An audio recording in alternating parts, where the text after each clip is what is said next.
Every time. It happens every time.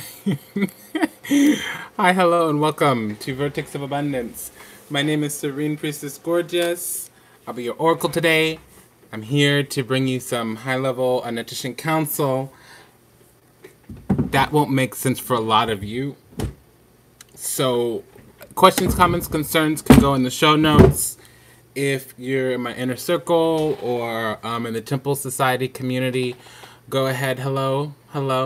I have some words for you, breaking barriers. Nothing dispositive.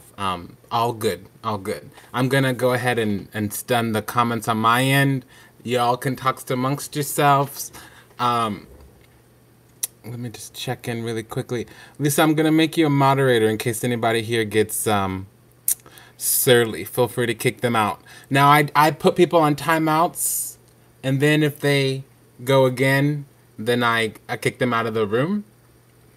And if they become a strong challenge, feel free to hide them from the channel, which is akin to blocking. So I'm just going to go ahead, and that's if you want. Your choice. You could not participate. I just allowed you moderator privileges. So I just want to check in with you all. Lots to share, lots to discuss. Not everything's going to make sense to you. So my style of being, my style of teaching, my style of existing in the physical, in the yan realm, what you can see, is just to be a vessel of light, to carry a divine message, to deliver news from behind the veil. I don't speak human, and I don't care to engage with the third dimensionality of things.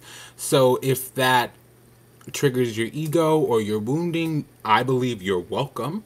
And if you ever need resources to do that work, feel free to contact me at oracle@vertexofabundance.org.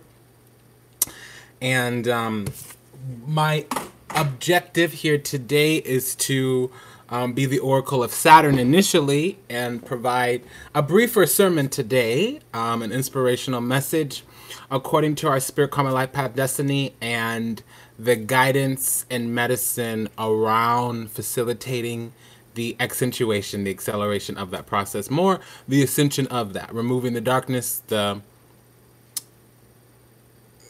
faculties of suppressing our soul's power, around embodying our spiritual purpose here in the physical, meaning coming what we came to get. For instance, coming into a body, incarnating into the third dimension on Earth in 2018 is equivalent to going to the store. You have your grocery list. Sometimes you get to the store and you forget your list. You realize that there you are with the context and the resources you need to get the job done, and however you're unprepared. Whether it was conscious, unconscious, intentional, unintentional. Some people don't even know that they need a list. Some people would argue about the list, and some people would argue about going to the store. So that's just kind of the earth today, and there's things that go on to facilitate this process. But ultimately, until you choose to be awake and until you learn what's alive in you that has contributed to you not being awake, you're going to go to the store and forget your list. Now, why is this relevant? You know, you don't remember that you need batteries when you're at the grocery store. You remember you need batteries for your flashlight when you're trying to use your flashlight and it doesn't work. And there's two sides of that coin. There are people who will believe the fact that they don't have batteries in their flashlight isn't their fault. They didn't do it.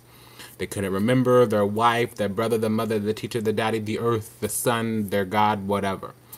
Right? And then there are people who understand that it's their responsibility to put batteries in that flashlight, regardless of the circumstances, if they need it and expect to use said flashlight, whatever, whomever, however those batteries get there.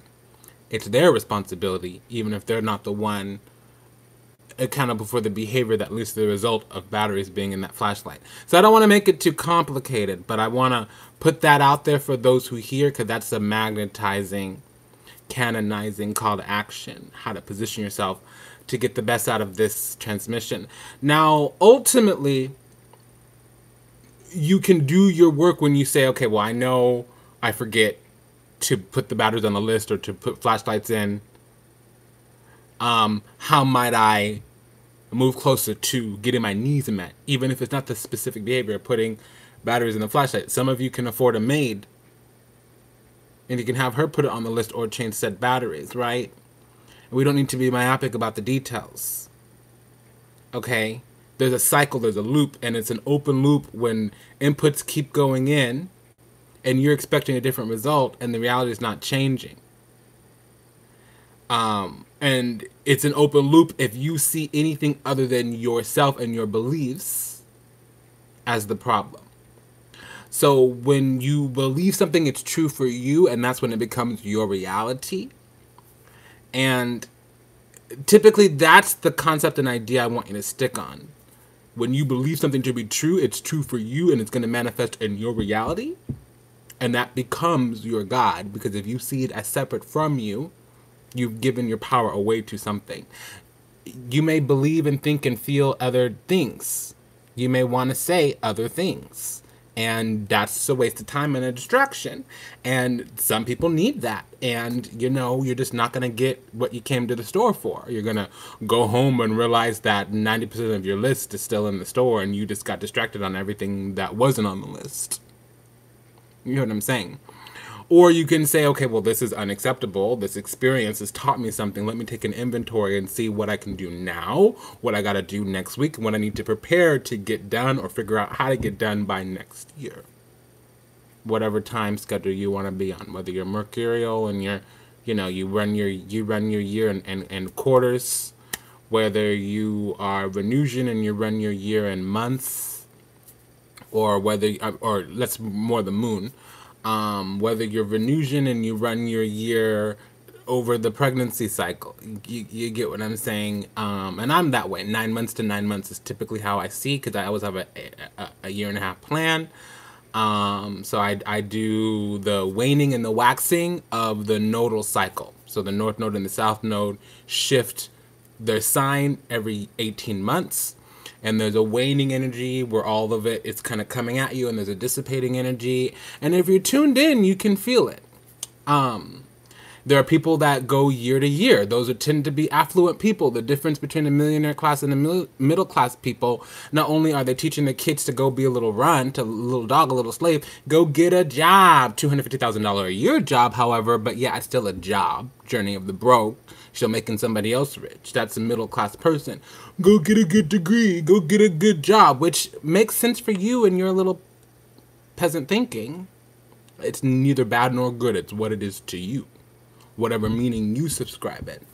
But a millionaire class knows that they're going to have a good income, earnings, yields, knows that they're going to have high status, Ivy League degree, but they teach their kids not how to manage their expenses, but how to manage their net worth and their network. A millionaire teaches their kids how to go out and get good friends and get good opportunities and find out about good investments and be around other people that can uplift their life. And a middle class person is going to teach their kid how to fall in line and be a good little sheep. Another thing that you come to see, and a millionaire, see, money ain't no nothing, it ain't no nothing. And some people are so poor, all they have is lots and lots of money. Just like some people are so stupid, all they got is lots and lots of degrees. Okay. Stupid is different than dumb. Stupid is knowing the right thing and not doing it, meaning you want to stay in the third dimension. Dumb means unintelligent, and dumb people make it a lot farther than stupid people. See, dumb people have love in their heart, a smile on their face, and they believe in the love and the harmony and the beauty of their divine creator. And the creator graces them as they stumble into success. Dumb people fell into success. Stupid people will find an excuse for any solution in the obstacle of their success.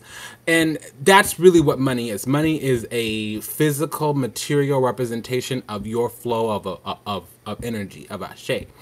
And if the beliefs and the archetypes, meaning the thing that rides the beast, the arc, whatever higher entity can come in and mount the lower entity, sometimes your body, sometimes your spirit, sometimes your soul. Another time, another place, we'll talk about those things.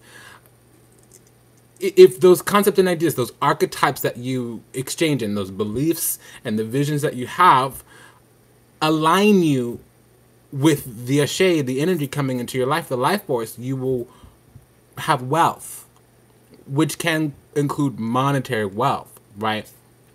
So I've talked for about 10 minutes. Hi, hello, and welcome to Vertex of Abundance. My name is Serene Priestess Gorgêous. I'll be your oracle today. I am a consulting oracle and spiritual counsel. I am a galactic counsel and oracle. I'm here in the physical to share love and create values.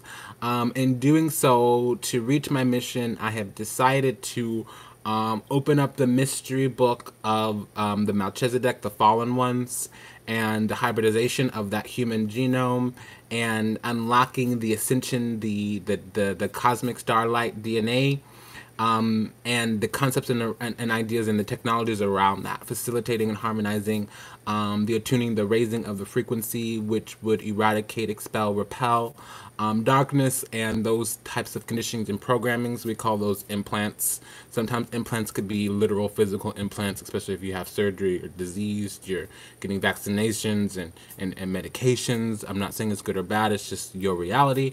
And other ones would be mental programming and conditioning, suppression, repression, regression of the power and the sovereignty endowed through the human experience. So today, Saturday, Soul Purpose Saturday, we're going to spend maybe 30 minutes and we're going to talk about some concepts and ideas around spirit, karma, life, path, destiny. That is my soul's work, to wake people up to the truth of who they are and why they're here, to let them know that they live in the beauty and the serenity and the harmony and the grace of their divine creator.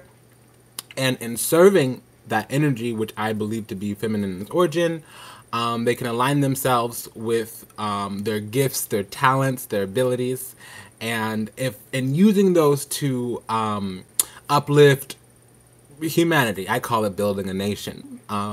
They will bring themselves into abundance, bring themselves into alignment. The chief abundance being that of consciousness. When they become woke, as they become more woke, it will become more lonely. They will find that there's less people that can. It's not lonely at the top, but there's less people that are going to travel with you to the top. You've got to create new as the old dies.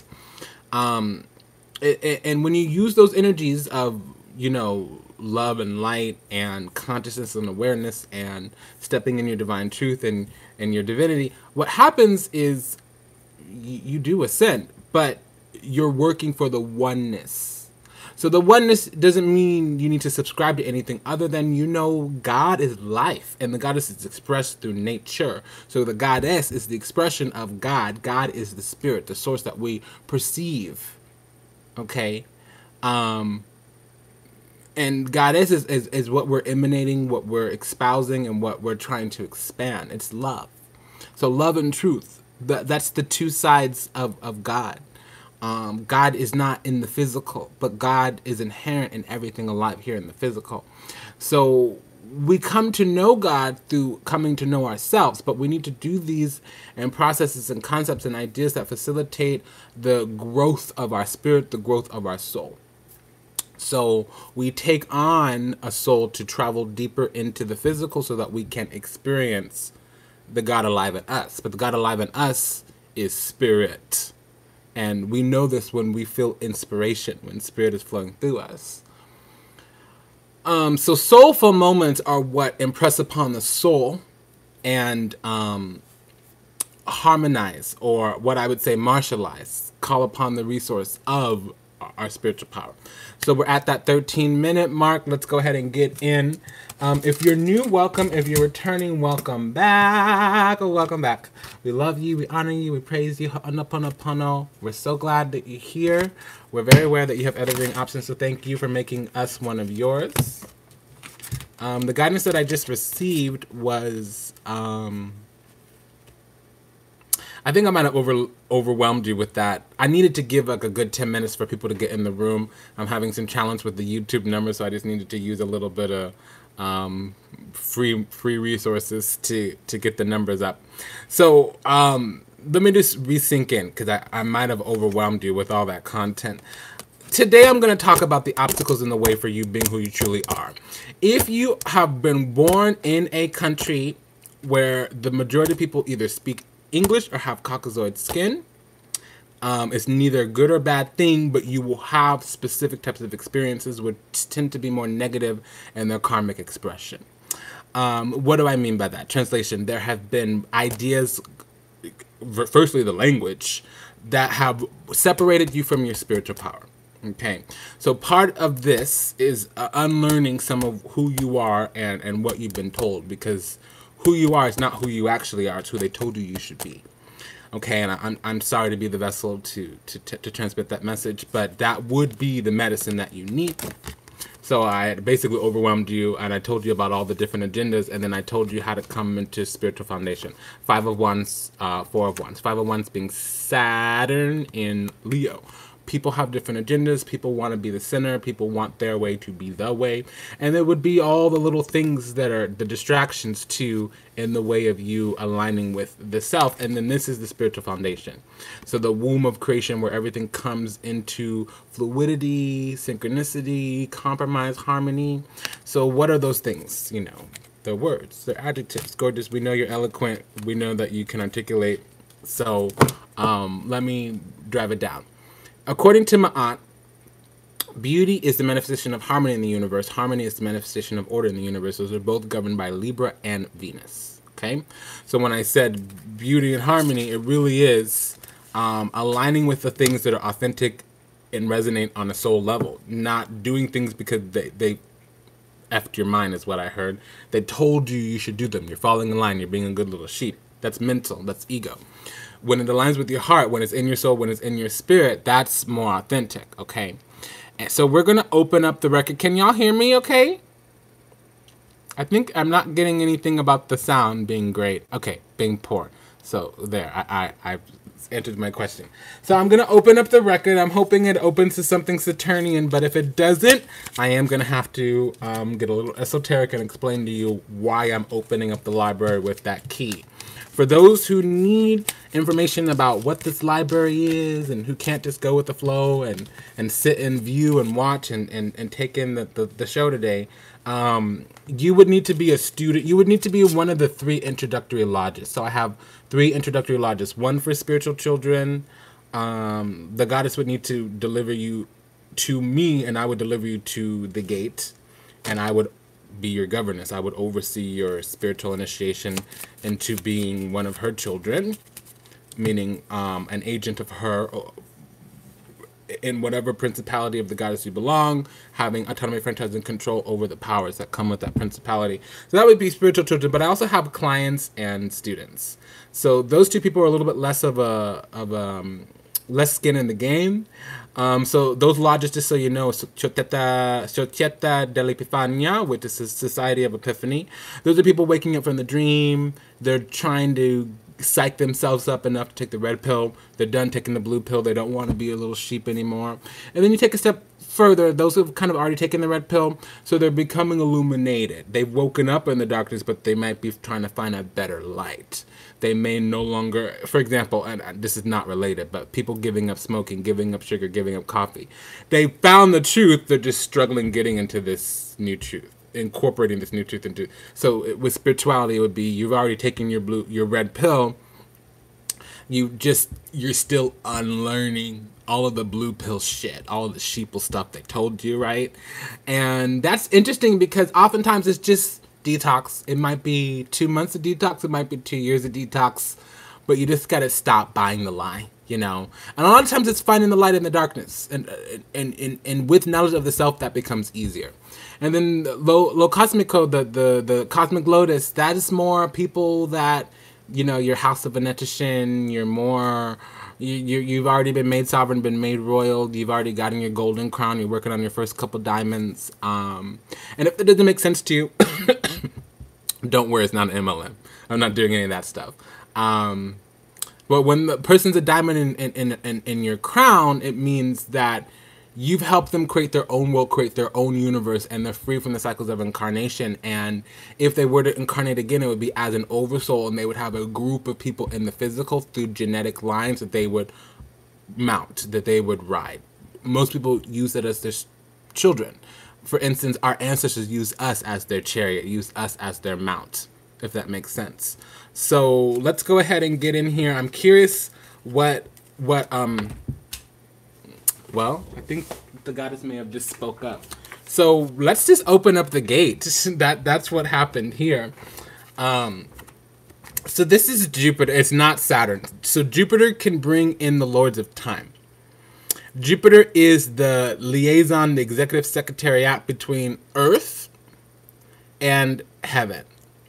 Essentially, this is what brings divine energies into the realm of humanity.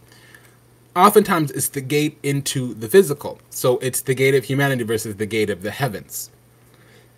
Gate of humanity is Cancer. Gate of heavens is Capricorn. I'll explain that a lot more because a lot of people want to argue with that. So Jupiter takes the energy of Venus, Mercury, sometimes Mars, because Mars and Jupiter are Shango and Gu, they're twins. Takes the lower energy, the personal planets, and it exalts them to the level of the transpersonal planets. So the lords of time, so you can call this the wheel of fortune or the wheel of karma. So the wheel of fortune is when you're getting things into place. And time is the conveyor belt to deliver things positive. The lord of karma is when time is the conveyor belt to deliver things that negative. But negative is when you need to see the opposite side of something so that you can release. Thought forms take on physical when we leave the third dimension. So when we go to the fifth dimension, when you think something, you literally see it be created in front of you. And in dreams, it's the projection. So this can bring through the four lords of karma, which is Saturn, lord of ascension, Uranus, lord of spiritual power, Neptune, lord of soul power, and Pluto, which is your God. However, that God is you. And not knowing them, that's when God is some other force. And there's many gods. There's one goddess, meaning there's many stars in the sky, but there's one sky. Or there's many stars in space, but there's one space. Okay? So this is going to bring through Saturn, Neptune, Uranus, and Pluto. So I'm going to pay particular attention to the World card, Il Mondo. I'm going to pay particular attention to the Judgment card, Il Giustizio. I'm going to pay particular attention to the Hangman card, to La Peso. But more specifically, the Fool card as well, Il Matto. Okay? And then for me personally, I always pay attention to the Tower because the Tower is Saturn and Uranus, and that's actually my boss. So, Il Torre. So let's go ahead and do this. I'll place this at the crown. And that's, we're going to describe that with the 10 of Wands. So that's Saturn in Sagittarius. So we're going to open up the gate. I'm going to be a gatekeeper today for you. And the first key out, so this is a very secure message, is Il Giustizio, Judgment. So that's the aha moment. But in terms of the key, that is how to leverage. This is literally why you came here, being in the cosmic egg.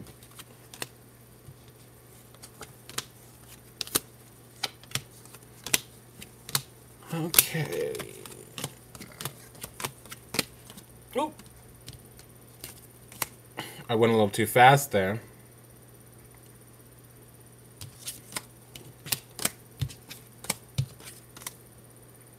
Okay, great.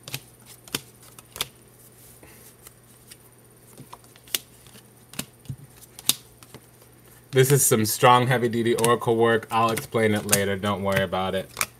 I do a lot of things people don't understand, and when people are in their ego, they get really angry. It's like the teacher making you prove your math. It's like, bitch, I'm sorry, honey. Bitches are witches, don't worry. I have a tendency to trigger people's ego very easily because I have my sun in the 8th house, and I can quickly see if it's somebody trying to compete with me because it's trine Pluto, or if it's somebody who has their ego expunged by me. So the record is from Saturn, and the Hermit is basically Saturn as the gatekeeper. So I am wearing the crown of Saturn, and yes, I'm crowned by Saturn, so that's very true. And I have actually 2 crowns, none of your business, but we'll talk about it later. A Venus crown and a Saturn crown. So a Chambasi and a Sakatasi. So here we go. It's about, first of all, we're in a low chakra. So our experiences right now are that of detox. We're letting things go. Okay, 25 minutes in, we finally get to the sermon. So hi, hello, and welcome. we're letting things go, we're expelling. And unfortunately, it has to be self-worth and value, or we can't even enter the gate here. Because this gate is going to require that we release in order for things to come together. So we need to detox. We don't need to mix things in and get a good mixture. We need to dilute. We need to dissolve. So this is coagulate, make something new, make two things into one. This is dissolve, to separate two things. Oftentimes it would be, because this is a 5, so release shadow. You have too much shadow because this rules physicality. 5s rule physicality. So, and that's in the house of the Wheel of Fortune. Wheel of Fortune is we opened up the gate. So we're literally standing under, we're standing at the gate right now. And it all starts out in the Hermit house. So,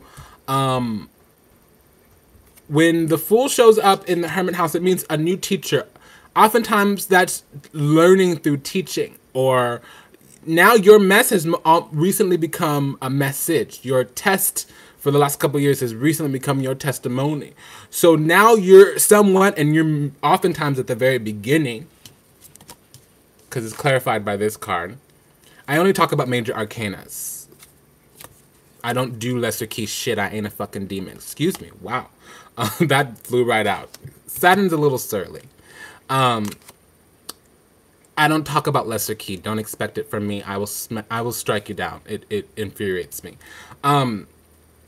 Oftentimes when the Fool ends up in the Hermit house, it means somebody's a new teacher or they have a new teaching. Because if the Wheel of Fortune came into that house, it would be everything we have to review through the Wheel of Fortune.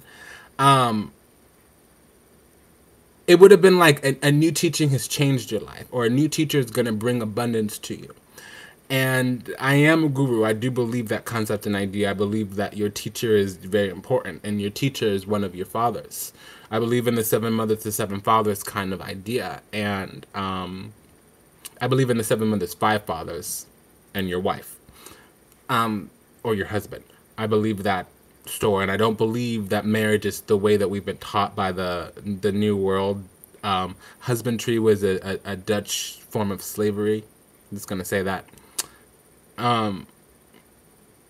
But your Baba can literally, like, if you get slapped across the face by your guru, you literally lose 1,000 years of karma. Like, bad karma, 1,000 years of it gets wiped off. And it's coming through. So they're saying a new teaching is changing your life. It is something great. And going on this journey of this new teaching is going to liberate you. Now, the Hermit has ended up in the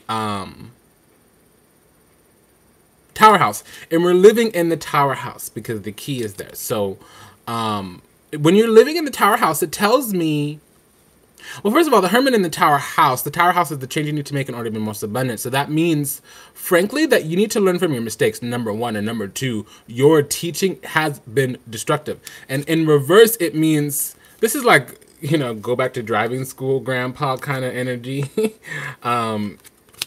It's kind of like, you ain't an elder of mine. Sometimes, because I'm in a community of healers, and some people are plastic shamans. They want credit before credit is due. And when I'm feeling like somebody's expecting respect from me they haven't earned, I'll go and open the record, and oftentimes I'll see it come out in reverse, the Hermit card, and it means, don't mess with the Oracle. But it's that kind of energy. Now, it could also mean that whatever you're learning it about yourself. Like, there's something about yourself you need to learn. You need discernment about yourself. Like, this thing you're searching for, make sure you look inside yourself, because that's where you're going to find it. And sometimes it means you overlook the answer because you're obsessed with lesser vibrational things. Sometimes you'll see this when, you know, a person's looking for the answer, and they feel it's going to look like this, and it's going to have this, you know, it's like you have that list of things you want in a man, and all of them are superficial. He's going to drive a white Benz, he's going to have an 8-inch wangadoodle, you know, he's going to do this. What happens when he has 10 inches, or he drives a black Benzo, or he has like 5 cars, and one of them is white, you know? It's kind of like a little bit myopic. You got to be able to see the forest and the trees, homie. You can't see if it's not an or, it's an and kind of situation, and this person has not got the clue because it's alive in them, you know?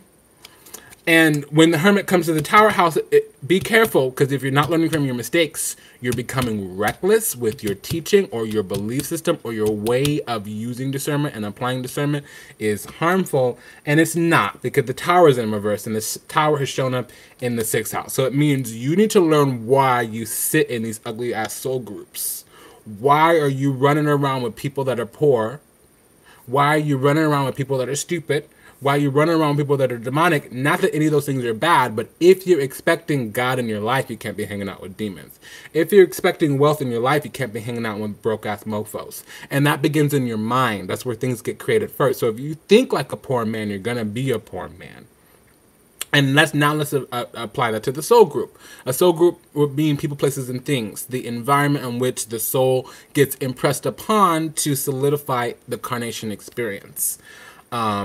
So the Lover's house talks about the oversoul, talks about the ancestry, the DNA, the whatever part of that creates a greater. So if you and me come together and we hang out in a room and we're both vibrating at the same level, it's going to create amplification. So that's what that Lover's card is. How do those two individuals amplify something? So in the Lover's house, it can't talk about what love is going to look like, but this is saying your concepts and ideas about love, about happy ever after, about people, places, and things, about friends, about people having your back, about people liking you, all that is fuckery. You can't be sitting there hoping, wishing, praying for something that nobody ain't going to give you. If you need to explain yourself to somebody, they ain't right for you. Okay, if you spend your time investing yourself in people who are only invested in misunderstanding you, abusing you, seeing you other than you is, bounce them up out of your life. So that's what's coming through, and it is there. They are saying, honey, don't ask God for love if you ain't willing to cut Mr. Motherfucker about your life. That's what I'm hearing. And some of them are not going to be these men, these little boys that we play with. They're going to be the homegirls we hang on to for longer than we need to. That job that we're stuck in, that we think we're stuck in, so we are stuck in it because that's what we tell ourselves. All of that. Now, that was the Tower in the Lover's house. So the Lover's is shown up in the Sun house. So when you release, because the Tower in reverse is also releasing. And it feels like you need to go inside and learn something about yourself. You have way too many things you're holding on to inside. You need to let it go. And it also means a week ago, you should have learned something about yourself that you probably didn't. So if over the last week you haven't figured out something alive in you, you've been done fucked up. Just gonna say it and move on there.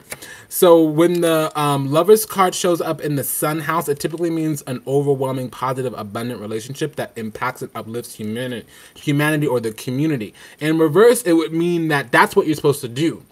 So when you do come into your twin flame, when you do come into your soul group, both twin flame, it's knighting, it's in a God's finger with the Temperance card. So the Temperance card is the twin flame, especially when the Lover's card and the Temperance card are coming together. It's talking about twin flame. But listen to your priestess. Let me tell you, let me break this down for you. Okay. If only and only when, both. If only and only when. Listen to me very carefully, because you're going to fuck yourself up if you get this twisted. Pen and paper. Review, rewind, repeat, repeat, repeat, and repeat. Don't get it twisted. Okay, let me break it down. So, in reverse, in the Sun house, the only thing that's going to make you feel good and better is love. But understand that when people come into your into your heart energy for love, it doesn't mean they're going to stay around forever. Even when you meet someone that's working really good for you, understand that when God sends you love, up until you activate the twin flame connection. Okay, let me go backwards. Twin flame is for humanity. So your twin flame isn't for you. They're for others. Because when you and your twin flame meet up in the physical, literally a goddess, a spirit, an oversoul comes through. That's for you to do work in the community. Okay? So if you meet your twin flame and you're not ready to do spiritual work, something's a syntax error. It doesn't equate. It doesn't, no, you don't get it. Okay, so if you do meet the twin flame and you guys come from the spiritual union into the physical union, two things. First of all, that's not for you. Second of all, it's rare. Understand the reason that it's rare is because it's not for you. And it might not last forever. A twin flame might come in to get you to move from America to Indonesia because that's where you're going to become the biggest light worker and sell all your yoga books and all your little potions and things. And if you would have been a dumb, broke-ass bitch still in America, that's why a twin flame may come through. Or a twin flame might come through. You may be trying to move to Indonesia with your twin flame, and on the way in the airport, there's some type of bomb that goes off and you save 30 people. And then you get to Indonesia and 3 months later, your twin flame leaves you. It's like that. Does that make sense? So that's the two things for the twin flame. First of all, it's not for you, that connection. It's for others. It's for God to do the work here in the physical. Second of all, it might not last. Now, soulmates last, and twin flames get anchored into your soul group. So you may have your twin flame, because there's one twin flame, come in through 3, 4, 5 different people in your lifetime. Okay? So all of that. Now let's go. We're going backwards. Now we've gone to twin flame. Let's go to the soulmate for a moment. You can't bring in a twin flame without it being a soulmate. So first, there are soulmate. There's two types of soulmate: catalytic, karmic, or said differently, dharmic, karmic. It's the same thing. Same shit, different dress, different toilet, same dress, different color, whatever. So catalytic soulmate is to put you on your path. If you do that work and you heal that, what happens is you get the opportunity to turn that soulmate into a life partner. That could be a long-term person, long-term life. If you make the agreement to turn them into your life partner, the arrangement gets changed in the agreement gets shifted around in the Akashic. It doesn't get changed, it gets harmonized. It gets re-optimized, reformatted to the new reality that you're running. A reality that you're running is like a computer or operating system. Either you're on Windows, you're on Linux, you're on, Mac. I am an Apple boy, like nobody's business. I even have an Apple tattoo. So it's a hidden meaning in it.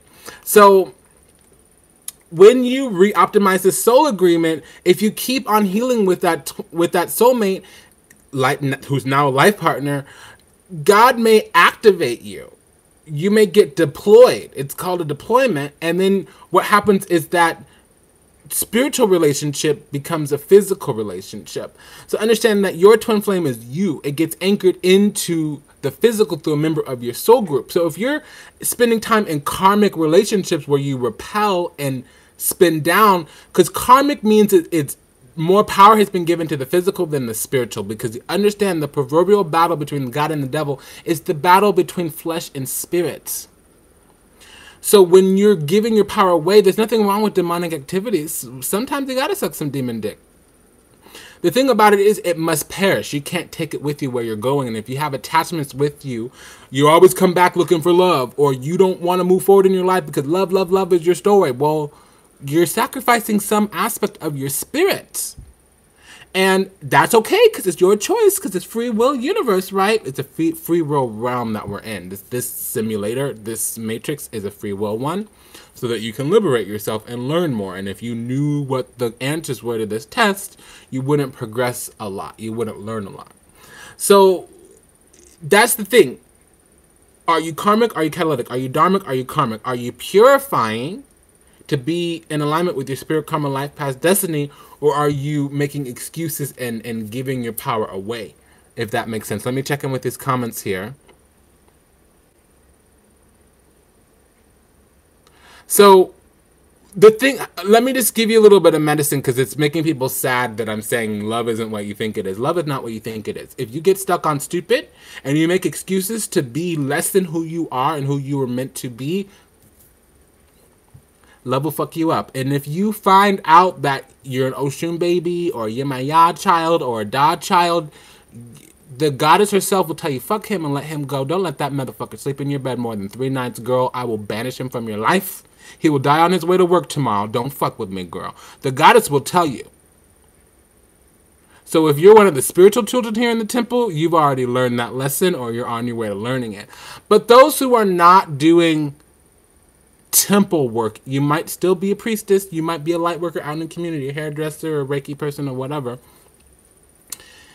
Understand that love freely, openly, because that is the biggest transformative force in your life. Here's the deal though. Let it go when it's time to let it go. Because if you spend your time chasing after what you think is for you, you don't leave any space or time for what is for you to catch up to you. Don't let the good get in the way of the great. That might be that boyfriend, that lover, that demon dick might be your training wheels. Because you grow through what you go through. That test may be eventually a testimonial. And this is the thing. Love spelled backwards is evil. So it can connect you, but it can also divide you. Okay? So this is the secret to learn. And I know it because we were in the lover's card was in the sun house. Sun house is where you're happy, where things are coming to completion. When you learn this, and it's alive in you, when you learn to love yourself, when you learn what invisible love looks like, what love inside looks like, not out in the world, but inside in the yin realm. When the card's in reverse, it's talking about the yin space. Now, a card typically is in the yin space, especially this lover's card. So in reverse, this would be a lack of alignment. Some cards are better in reverse, some aren't. So that was in the sun house. Now the sun comes to the justice house. The justice house is what you are divinely endowed through the right of being born into a human vessel. This is the resolution. So when the sun, when the star, when the judgment, when they come to the justice house, it means resolution. So you will step back into alignment. You will be right with Ma'at when you're no longer giving, I just heard the F word. Okay, so Ma'at just screamed. And there's a difference between the goddess scream and an oracle scream. It was a mother superior type of message, not Hathor. When you get your life right. Wow. Okay, we have a black woman going up. So when the sun card comes, so when you learn the truth about what love looks like and you understand that your eternal partner is great spirit, that is when you'll come into alignment. And heed the warning, heed the message. This whole gatekeeping experience is about where you're not in alignment. And you're not in alignment in places where you're giving your power away. Because the justice card has now come to the judgment card house. So justice ending in the judgment would mean facing up to the truth. The truth is that you keep coming back. You're stuck on earth because of your stinking thinking. Because of your effed up ways of believing the lies that you've been told because of the conditioning and the programming. You come here and you allow yourself to be divided and to give your power away. Probably get stuck on stupid, meaning that whole Jesus story. And forget that Christ is you. Jesus is your lower self. It's your physical self. And Jesus does not go with you where you're going. And all of these Jesus imprints here, and this is Horus. So all you people who want to say something to me, better know who you're talking to. It's the Jesus story and it's the love story that keeps you stuck. It is. Because Jesus is the sun and the hangman. They're both Jesus. So it's clear to me, writing's up on the wall, all those little things that divide the soul that we get distracted with when we incarnate here. Okay? So I'm just, now where's the world card? In the hangman house. So that's what you haven't get. It's already done. It's already clear. You could have it if you wanted it.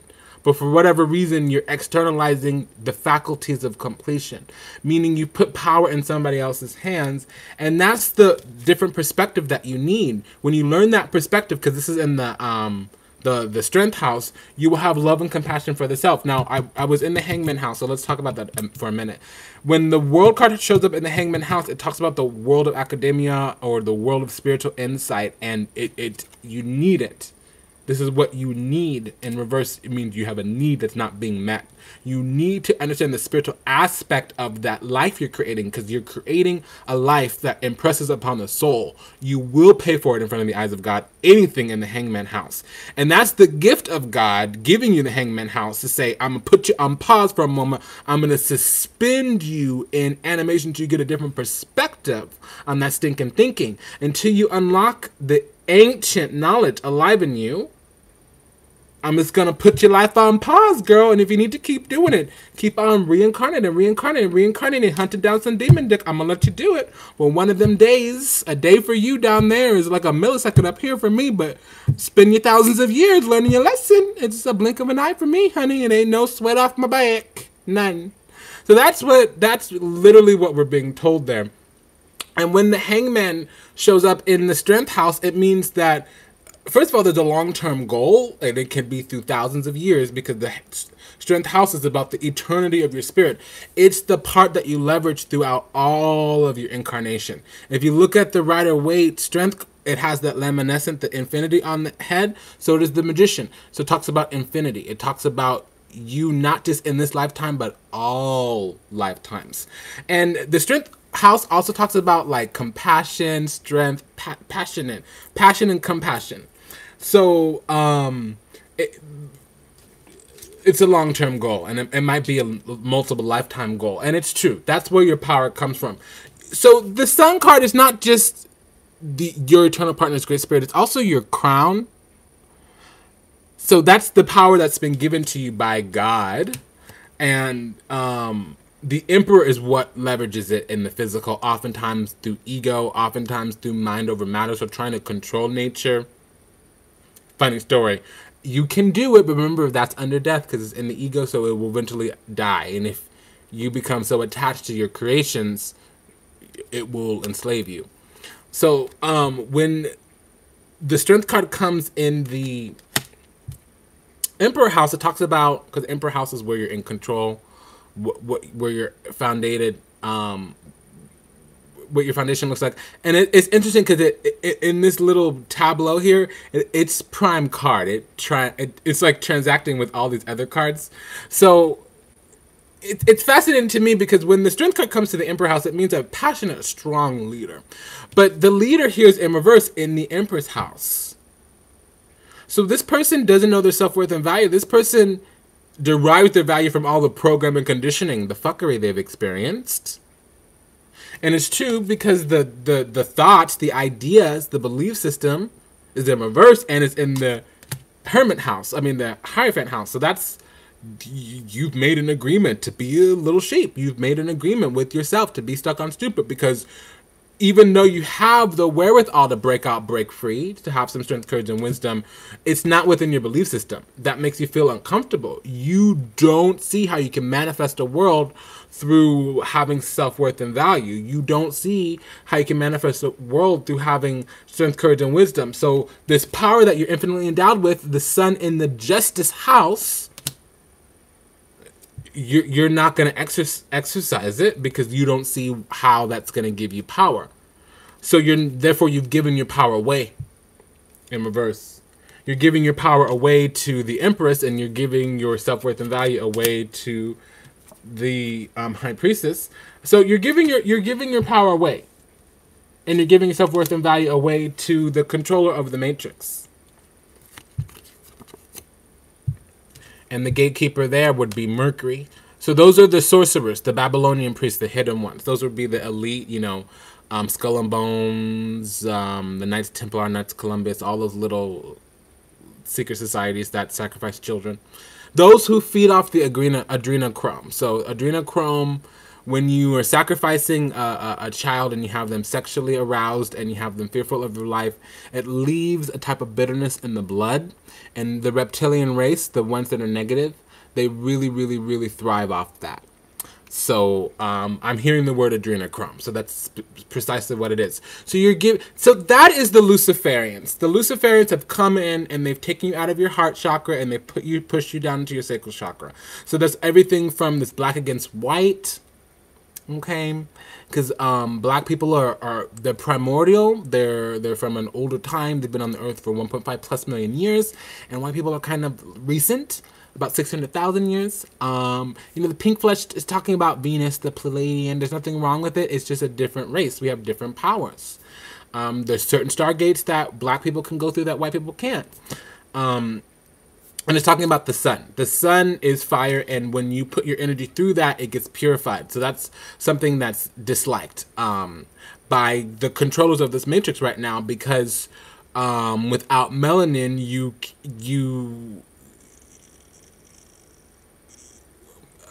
put it this way. Put it this way. Self-worth and value, when that goes, the soul goes. Because if you can control the mind, you can control the soul. Okay? So when you're controlling a person's soul, you're enslaving them. Because you've taken the truth of who they are and why they're here away.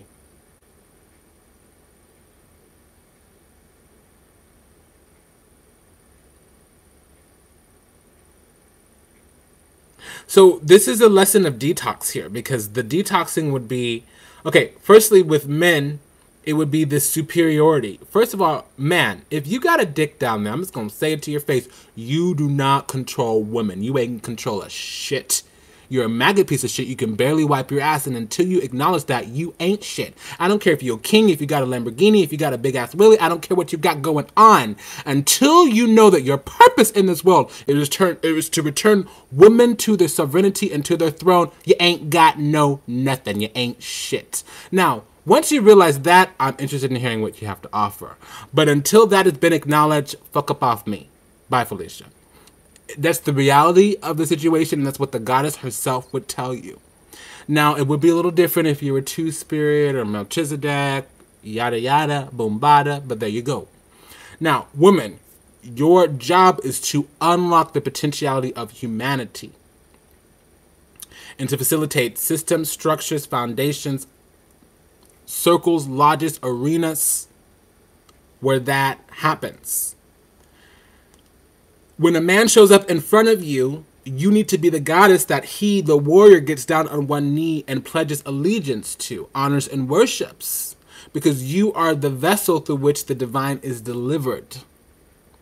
So that's the secret. We can say class dismissed right now. Thank you for coming, but I'll continue just a little bit more.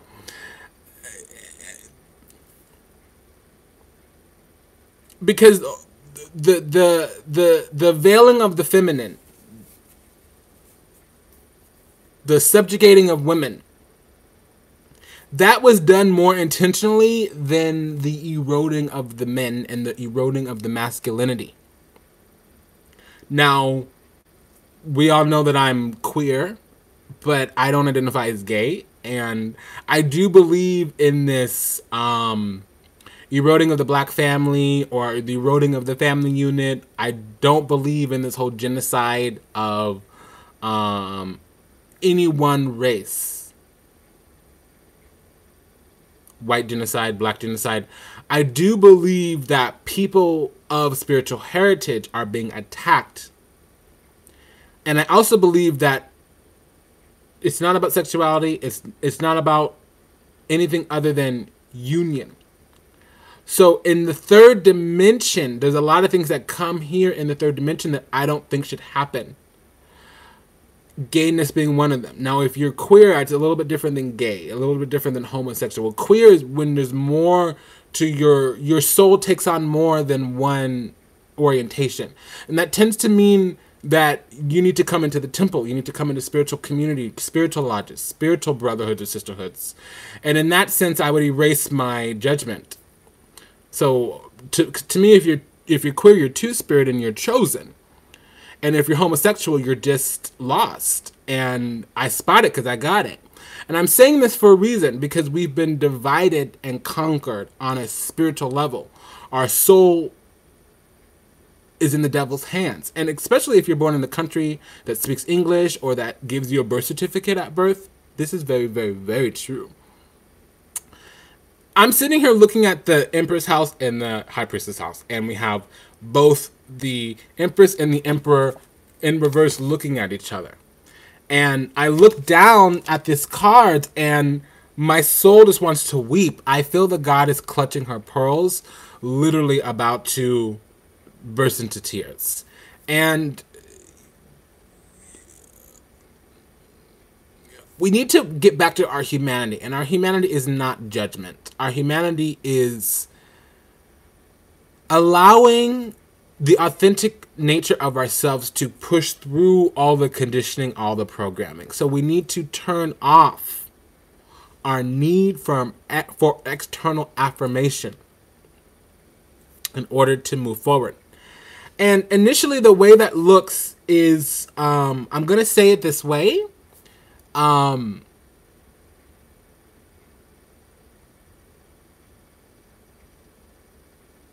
Okay, so I really like it. I see this. Okay, I'm gonna tell you a story because I don't know how to explain it simply.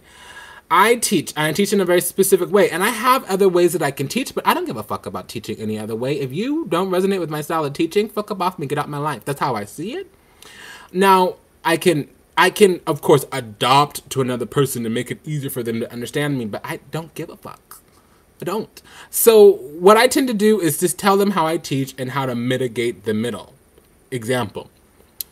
I say I teach the Socratic method, I give concepts and ideas, and I fill in the specifics later. So first thing I'd like you to learn is the concept and idea. The paint by numbers. So let me put the dots on the board, and then I'll help you connect the dots. If I'm spending time giving you what the dots are, and you're like, well, where does this connect, or where does this connect? You're getting ahead of yourself.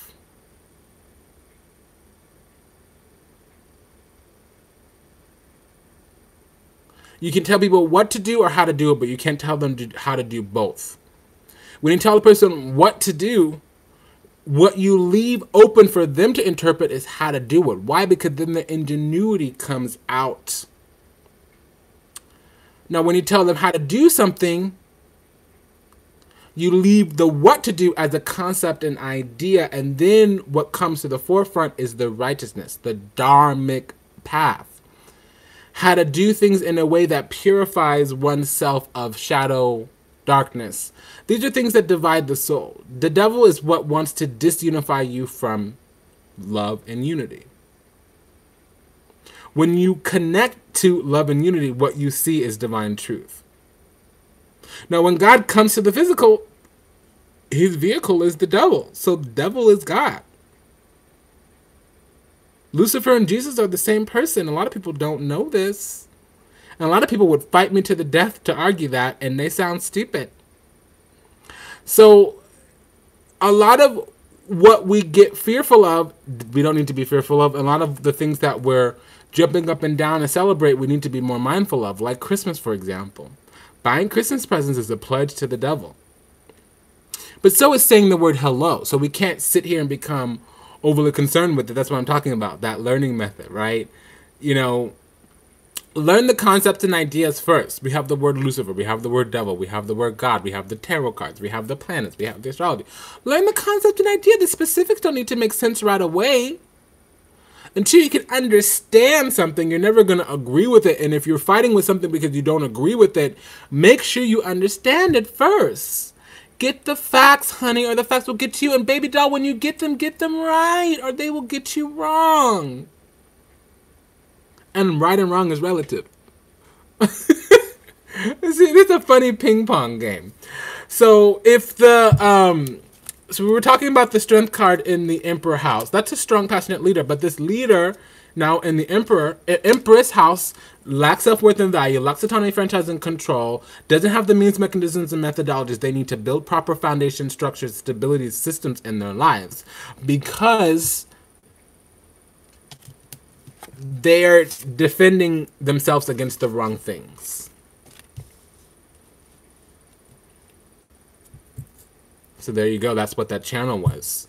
Things you care about, the things you're mindful of, the things you're watching out for, don't matter, no nothing.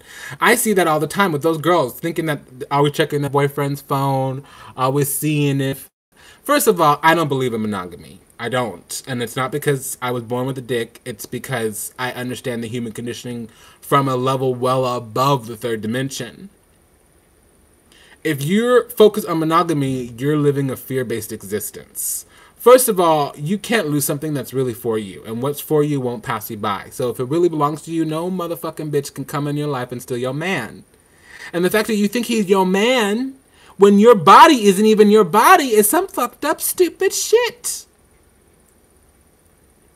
So if you're sitting there worried about what he's doing, instead of the fact that you're falling out of alignment with trust and your needs aren't getting met and feeling comfortable and feeling the flow and the vibration of harmony, that's a distraction. Example. Okay. Because this Empress has shown up in the High Priestess house. So that would talk to me about knowing who your ancestors are, with unlocking the practices of your lineage. So if they didn't practice monogamy in your tribe 5,000 years ago, you need to shut up today about it. And it's not monogamy. It's really not. I care less where you went and stuck your wangadoodle than I do the fact that you broke your commitment. And the commitment doesn't need to be marriage commitment. It could be, what do we agree about? How open is our relationship? Hey, Mr. Motherfucker, if you gotta go fuck someone, maybe I want to go fuck them with you. Who knows? I'm just example. You hear what I'm saying? So there's things you need to be aware of. And you need to be aware of all the spiritual. And you need to leave the physical. Why? Because it's deeply enmeshed in the matrix. And the more you get tied up down here, the more it's going to take away your spiritual power. And the more you release everything down here, below that bow and arrow, the more you can project your image into the physical. And that's what we need to do. We need to leave the physical behind. We need to detox all of this darkness, physical matter. We need to incorporate more light, spirit, divine. And that's this Wheel of Fortune. So that's the story. That's the story. So what I'm going to do now is I'm going to read the sermon, and I'm going to come back through, and I'm also going to talk about the moon. I'm also going to talk about Mercury and Mars leaving retrograde. So I'm going to project into the future a little bit then. So if you want to go grab some water, pause, piddle, do that. I'm going to take a break myself. It's going to be about 5 minutes. So you'll see a yellow screen for a moment. And we'll read the sermon. I could do that now before break. But because when I come back, I'm going to do the full moon tomorrow. I'm going to talk about that. And I'm also going to talk about the next 2 weeks of the shadow period, because we have some planets coming out of retrograde. And I just want to say the guidance that those planets want you to know on how to bring yourself back into alignment. So this week we'll be using the Cosmic Activation cards by Nadia Anastasia. I'll show you the deck in a minute. So, celebration. When I pulled this card out, I heard celebrazione. Like it was somebody's birthday. So, sometimes, see, my guides speak to me, and when I take notes or curse, I actually curse in another language. So, and this is on the grounds of sacred journey.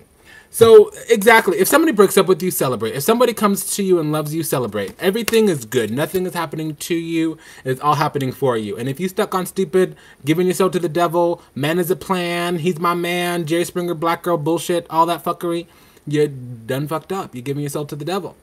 And if whatever happens, you go through it so you can grow from it, then we get to this space here.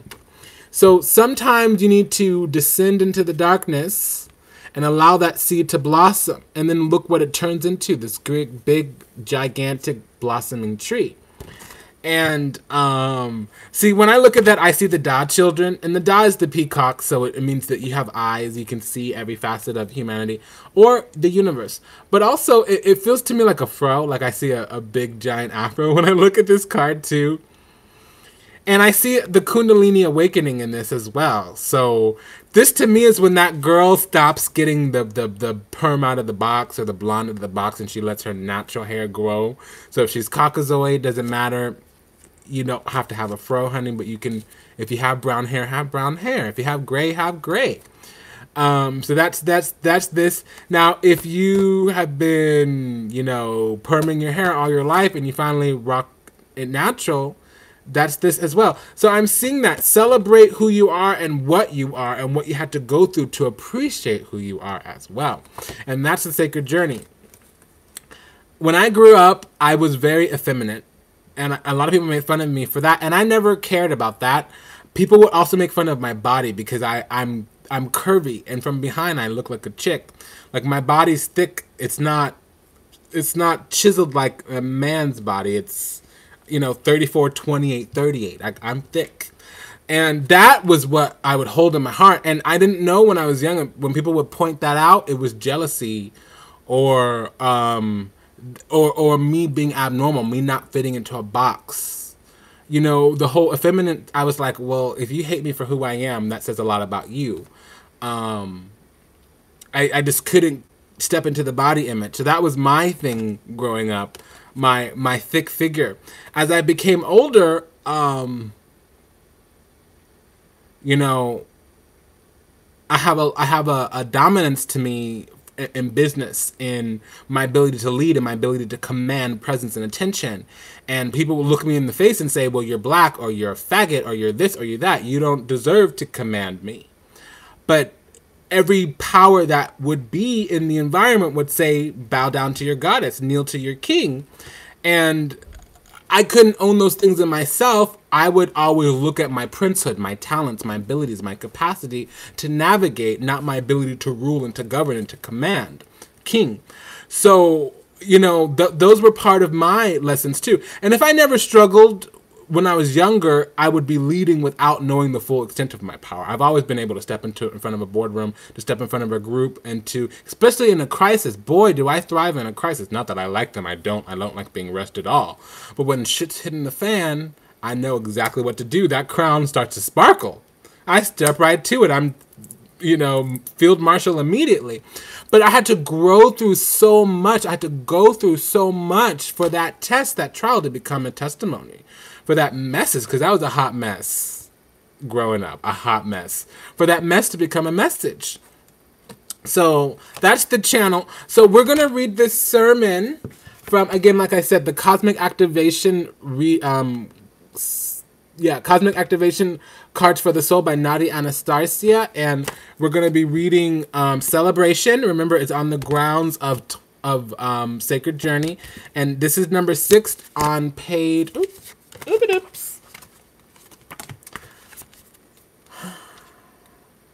33. And it was funny because we had 33 viewers and 6 likes earlier. And we have 6 and 30 and on page 33. And it's, you know, 33 is a 6. And 33, I'm a number 33. I have that a lot in my divinations. So I have 3, 6, 9, and 33 and 6 is deeply in my numerology. And I actually am one of the very few people to be what's called a master crown, and I don't need to spell my T, but a master crown is they work with master energies innately. So it's not just 11, it's not just 22, it's not just 33, it's 11, 22, 33, 44, 55, 66, 77, 88, 99. But 3, 6, and 9 is in my birthday. And then and my name is 33. So, because there's 28 letters in my name. Cality, Gorgeous, and Netishin. So, I'm just putting that out there. So, celebration. Your light is radiant. Be open to spiritual and material blessings coming your way. Celebrate your achievements, dear one. You deserve it. You are being honored for all that you have already achieved on your journey. So celebrate your life, accomplishments, and your amazing growth. You have already assisted so many souls to express their own unique light. Spirit has seen your tireless work at all hours on projects to assist humanity. The time, energy, and love you have dedicated to the many hungry souls hasn't been easy. There were times it left you tired and drained, but still you soldiered on and persisted with love. There is so much to be celebrated here. You are an amazing, radiant soul, and we are so very honored to have you work in bringing humanity back into alignment and balance. Excuse me. Take this time to reflect on your achievements, for you truly are a gift to the universe. Ooh. Oh! I just love that. The light you emanate reaches corners of the universe even you cannot fathom. Do not be so hard on yourself. Do not ever feel that the work you are doing is not enough. Each time you help another to see the inner light, the world gets a little brighter. You are never alone. You are always guided and supported by teachers and masters of the highest realms. All your earthly needs and requirements are and will always be taken care of. Excuse me. I'm getting hiccups. That means something's trying to enter and I'm shaking it off. You are loved and appreciated for the beautiful soul that you are. Celebrate life. Celebrate you.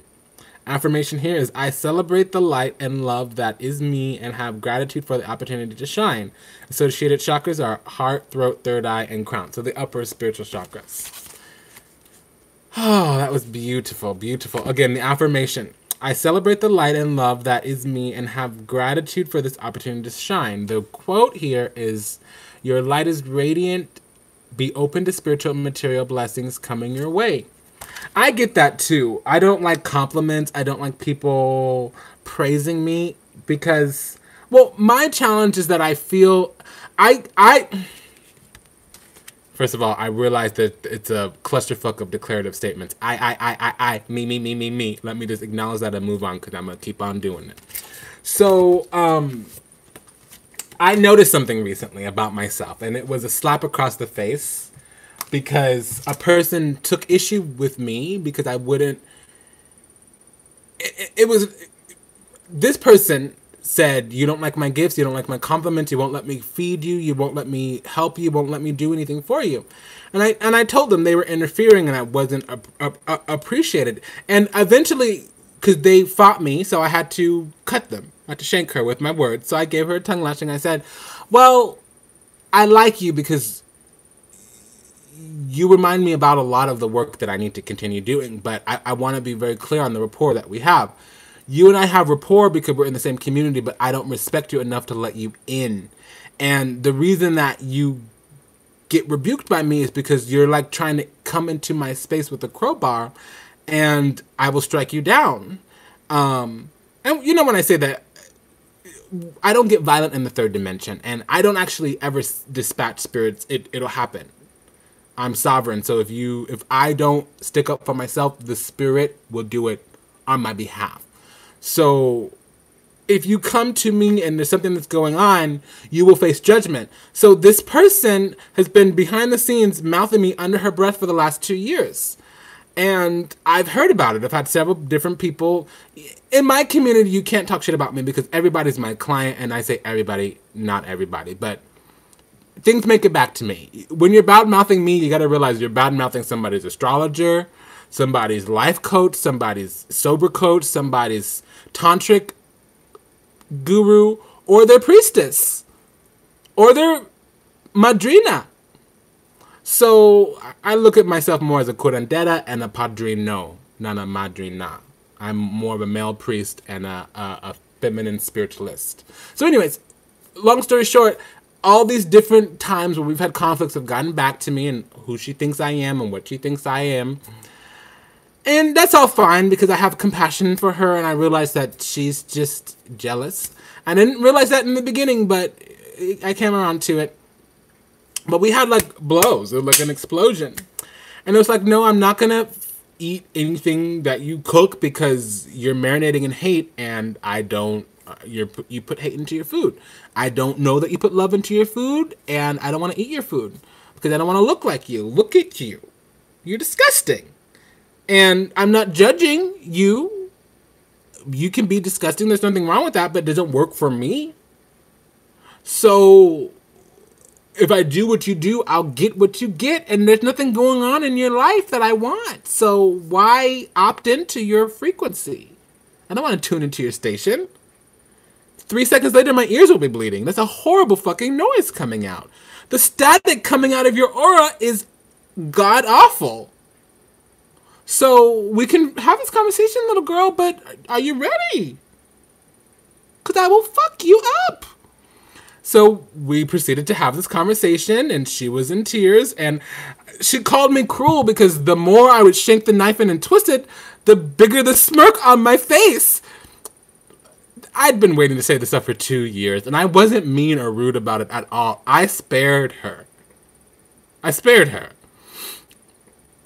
But the smirk in my face was, I knew that the ego coming out of her was her demon. And see, in the beginning of our relationship, I would always feel like there was something trying to touch me, and I was always like, ugh, you know? And slowly and surely, you would see in times where she wouldn't get her way, you know, that fragile white woman syndrome. And if you're white watching, I apologize. I don't feel that way about and my mom is half white. I can't really beat up on myself. But you know, that fragile, I'm entitled. Why don't you like me? Oh, it's because I'm fat. Oh, it's because I'm a woman. Oh, it's because I'm not, you know, none of that. None of that. It's your fucking stupid ego and your fucking privilege and your sense of entitlement and your lack of self-knowledge and your lack of self-worth and value that you project onto other people because you're pulling for things from them that you need to give yourself, and I can feel it and everybody else knows it but you.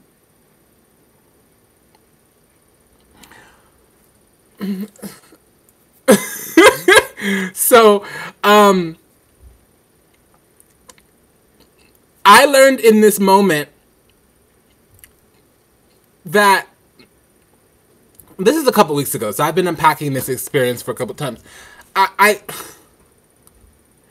really don't give a fuck about anybody's opinion if they're not a priest or sister, because I'm perceiving things in the 5th and 6th and 7th dimension, and most people are understanding things in the 3rd and the 2nd dimension. Most people are barely living a 3rd dimensional experience. They're graduating from a 2nd dimensional experience, and they're going to get enslaved in the 4th dimension because they can't take their face away from their cell phone. They can't pull their stinking thinking up out of the gutter. They can't take their self-worth and value back because their man has become a plan.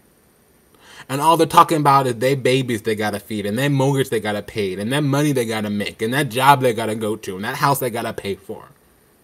And the shit they gotta deal with because they brought it on themselves. And it's hard for me to sit there and listen to a person's story because it's like, girl, I'm not human. You realize you're looking at the dragon. If I lay eyes on you, you have already been slated for death. You come into my energies, there's no way for you not to face judgment. So me not saying anything is the nicest thing I can do for you. Why? Because you've been imprinted by Gorgêous. Do you know what will happen? After you leave me, something will stick inside of your aura and it will unravel you, starting with your ego and your fear.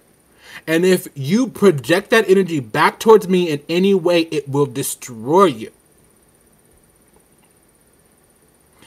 And people unravel in front of me and they don't know why, and they're telling me all these things they think about me, and I used to take them on and think they were me. You know, whatever they would say, faggot, this or that, you know, that's a word that has no meaning to me now. But back then, it wasn't like, oh, I'm fearful about whatever. And I have no shame on myself. It was like, oh, I'm receiving an onslaught of abuse, and this is the scarlet letter that I have to wear. So instead of having a big A for adulterer, because I would sleep with people's husbands, I would have a big F for faggot, and I just didn't feel comfortable with that because it was like, hate me for my behavior, not for who I am on the inside, right? You know, you don't need to make something up about me to dislike. I'm sure you can find something legitimate to dislike. Right? And so that's the same thing with these people coming to me. And I've had this happen several times in my life where I've had a breakdown, and it's not usually one woman, it's usually a group of people. I'm thinking of my Buddhist community. They said, you think you're better than us, and you don't da-da-da. And they were going on and on and on about you acting like a bougie bitch. They didn't know how to say that. These were not black people. They were white and Asian people. And I did the work, and I said, okay, well, I don't come out to play. These people don't know how to become close to me. These people don't feel like they have a bond to me. These people don't feel like they know me. They don't know what's alive inside. They don't know what's in my heart. They don't know what's on my mind. See, when I feel like that with a person, I go up to them and say, when's the last time you cried? If there's something going on inside, what makes you smile? What's the last thing you think of before you go to bed? What's the first thing you think of when you wake up in the morning? That's me saying, hey, how are you? I got a lot of stuff in Cancer, and it's all true trine Pluto and Scorpio. Also trine some other stuff. So I need to be deep. I can't be phony. I got all my stuff in the 8th house. And to a weak person who's not on the spiritual principles, I'm either going to be scary or I'm going to be attacked as something. They either see me as too powerful as it's worthless. They look at me and they know there's inferiority or superiority, but in their physical senses in their lower self, they can't see, in their two eyes, not their third eye, they can't see any justification of that superiority, so they don't know what it is. And they need to attack. So with this one person, what I learned was a whole 10, 15 years of abuse and what the purpose that served. First thing I learned was I don't come out to play. I need to make myself more accessible and approachable. I don't need to deal with everybody. Definitely not this maggot piece of pasty ass shit. Fuck you and your mama, home girl. You ain't getting nothing from me. I don't want to give you nothing. But in general, maybe I do need to be more accessible and approachable. But why aren't I accessible and approachable?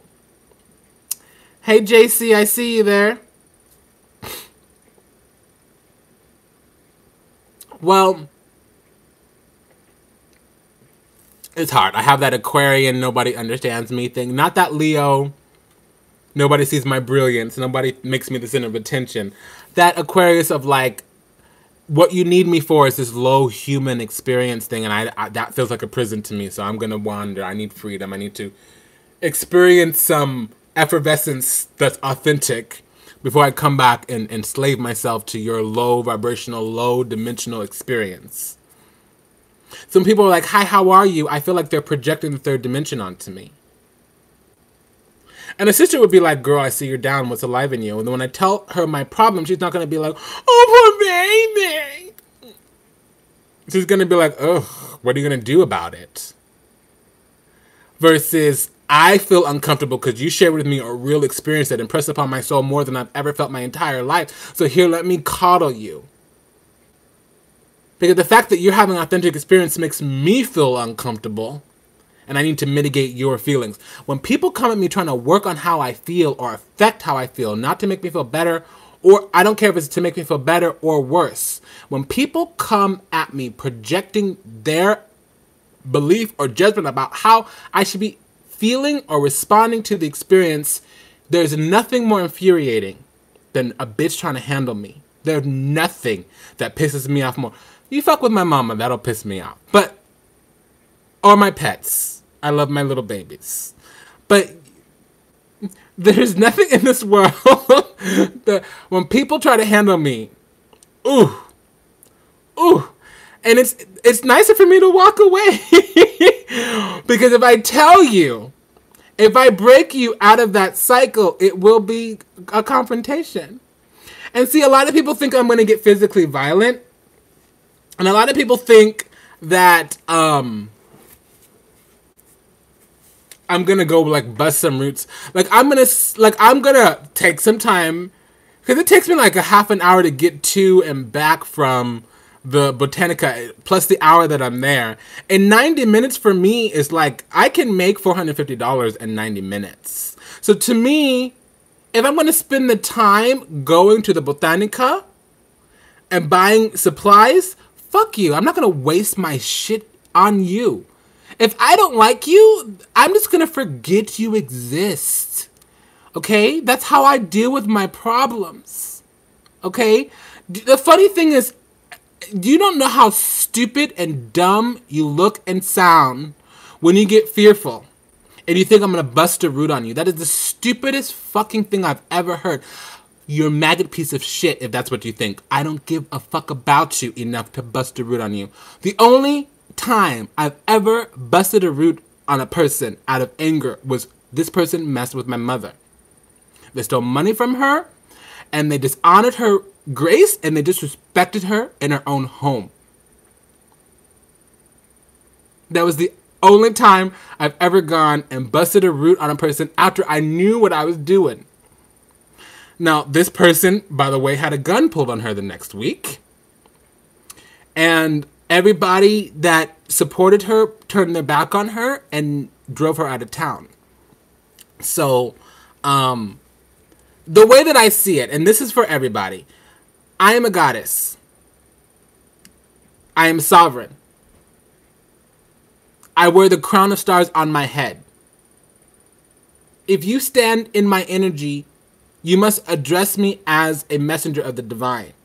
And if you do not, that on its own, that in and of itself says so much more than anything I need to do. Because the moment my ego comes into the picture, I'm taking myself out of the higher realms and bringing myself into the lower realms.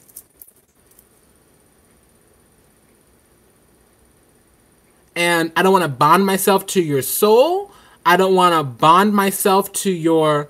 I don't want to create any karma between you and me.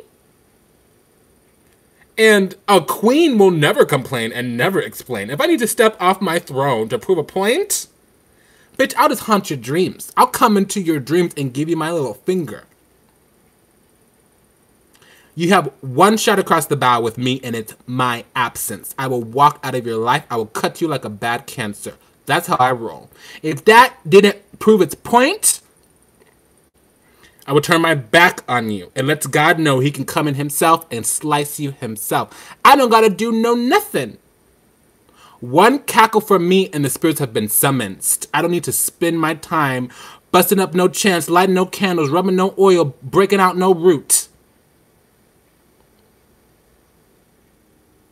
That's the difference between me and you. Okay? I am an angel. I'm not a demon. I don't need to use the physical to fight. All I will do is collapse on you. So you will get whatever's coming to you, and you will get it tomorrow instead of next lifetime.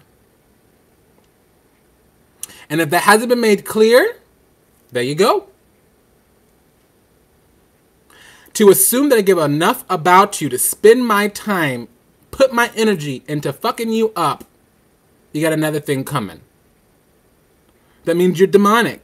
To think that I want to get into some egotistical power struggle on a spiritual level with another person,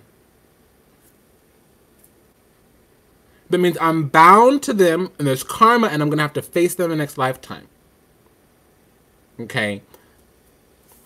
So I really just love to turn my back on another person, because when I turn a back, what happens is they face judgment.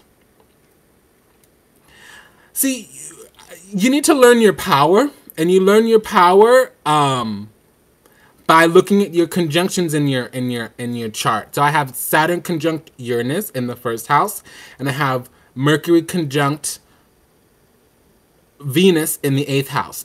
They're a God's Yod.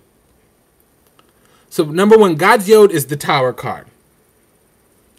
So when you see me yelling at you and you see one eye twitching, it's my third eye blinking. This is what's going on. This is who I am in the spiritual. So when you see me in the spiritual, above the 5th dimension, this is what I look like. What are these two cards together? This is the voice of God. This is the hand of God. This is my principality. In order to have a human experience, it needs to be less than 13. After death, you're no longer having spiritual experience. You're no longer having human experiences. They're all in the spiritual. The only principality that I have in the physical is this card. I can give the commandment. I'm a messenger of the commandment. So these people with all the... Y'all don't know. Y'all don't know. You must not know about me. Nothing about Priestess G. No, I'm gonna stop. But that's the secret. And I have to say that because to all my ladies, all my awakened ladies, all my woke-ass ladies, here's the deal. A queen never complains, never explains. If you have to invest your time explaining who you are to another person who's only invested in misunderstanding you, by definition, you are dishonoring your spirit. You are, by definition, casting pearls before swine. And when you come into my presence, if I've taken you on as a child, if the goddess has sent you to me, here's how we act in my house. It's not a question. It's what the goddess mandates. Your spirit is sitting on your head, on one of your shoulders. You have two handlers. One for the right side, things done in the light. One for the left side, things done in secret. Okay? And the one sitting on your head. There's also one that is you and is looking out of your third eye. Okay? Now, if you've been crowned, if you've been made sovereign, if you've been made sacred, You must honor and respect yourself. And if you allow yourself to be disrespected, the spirit will not strike down this unknowing, unwilling human. They'll get stuck in the third. They'll have to reincarnate in the third. That fuckery will continue for them, but to you will be struck, not them. They'll get struck down when they dishonor your grace and they come and violate your own boundaries. When they try to take over you energetically or they try to take over you physically. That's when they're going to get struck down. Or when you physically tell them, these are my boundaries, these are my metrics, these are how we engage, these are the terms of my presence here, and you can agree or disagree, but you've known what my needs are. And they choose to act differently, the goddess may step up. But you get punished, not this person messing with you. If you know who you are and you know where your throne is and you come up off it,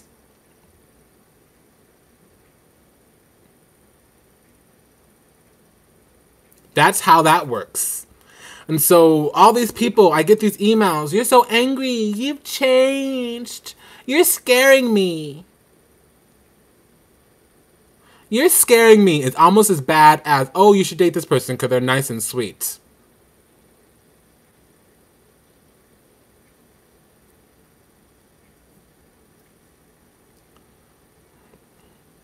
That's some third dimensionality. Let me tell you about the third dimension. Nice and sweet and kind. Sheep. Imbeciles. Maggots. Death and decay is what they will experience. Weird is the contrast. Weird is the alternative. See, in the occult dictionary, nice is a word for a sheep, someone who's easily led astray, who's easily submissive, subservient. Weird is that genius, that eccentric, that person who's a little bit of a rebel, not really an anarchist, but who does break protocol when it's time, that loves to organically allow their spirit to navigate and express, right? It's just that thing. A lot of us are addicted to having external affirmations so that we can feel better about ourselves, so that we don't have to deal with the reality of ourselves and the lives that we've created for ourselves and the circumstances that we're allowing in our lives that impress upon our souls, that reinforce the thinking and the beliefs that we have, that reinforce the reality that we perceive. And the reality is, until you are willing to change the lie you tell yourself, belief, until you become unwilling to believe, be the lie. F, the metaphysics behind F. F is the mechanism for manifestation. You create in one world, that's the first bar. It comes into the physical in another world, that's that second bar. The staff is the spine. So whenever you see a line in a letter, that's the spine. Whenever you see curves or things projecting from that line, that's the conflict or the cross. And anytime there's a circle, that's the creation. So when you choose to stop being the lie and manifesting from that lie you've been told, belief, your thoughts change. Your thoughts are a product of your beliefs. Your actions are a product of your thoughts. Your results are a product of your actions. Now, feelings come from thoughts. So you feel the way you feel because of how you're deciding to think. And you think the way you think because of your belief system. And your belief system is a product of your programming. And you're not responsible for your programming. You are not responsible for your programming, especially in early childhood. But you are responsible for your beliefs. And if your beliefs don't change, your divinity will be given away.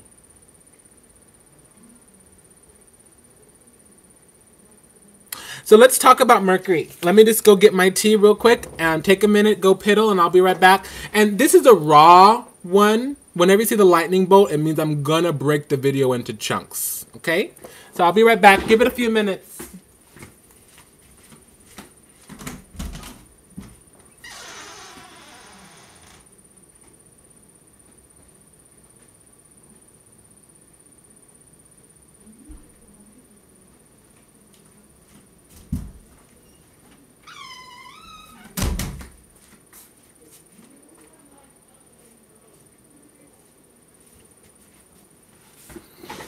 There's some kind of kerfuffle upstairs. I wonder what it is. Saturday in my community is a big day for all the different tribes to get together.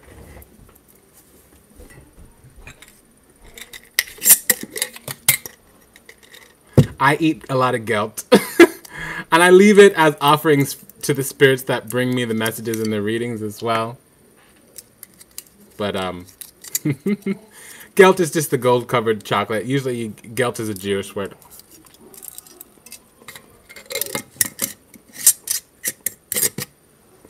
And I'm a mason jar queen. Everything's in mason jars. Everything. Even if it doesn't need there. Even if it's packaged inside of a package inside of a mason jar. I love mason jars.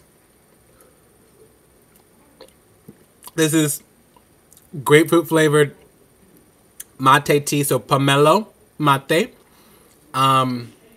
with orange blossom honey, and I have a little bit of rose hips and lavender in there as well.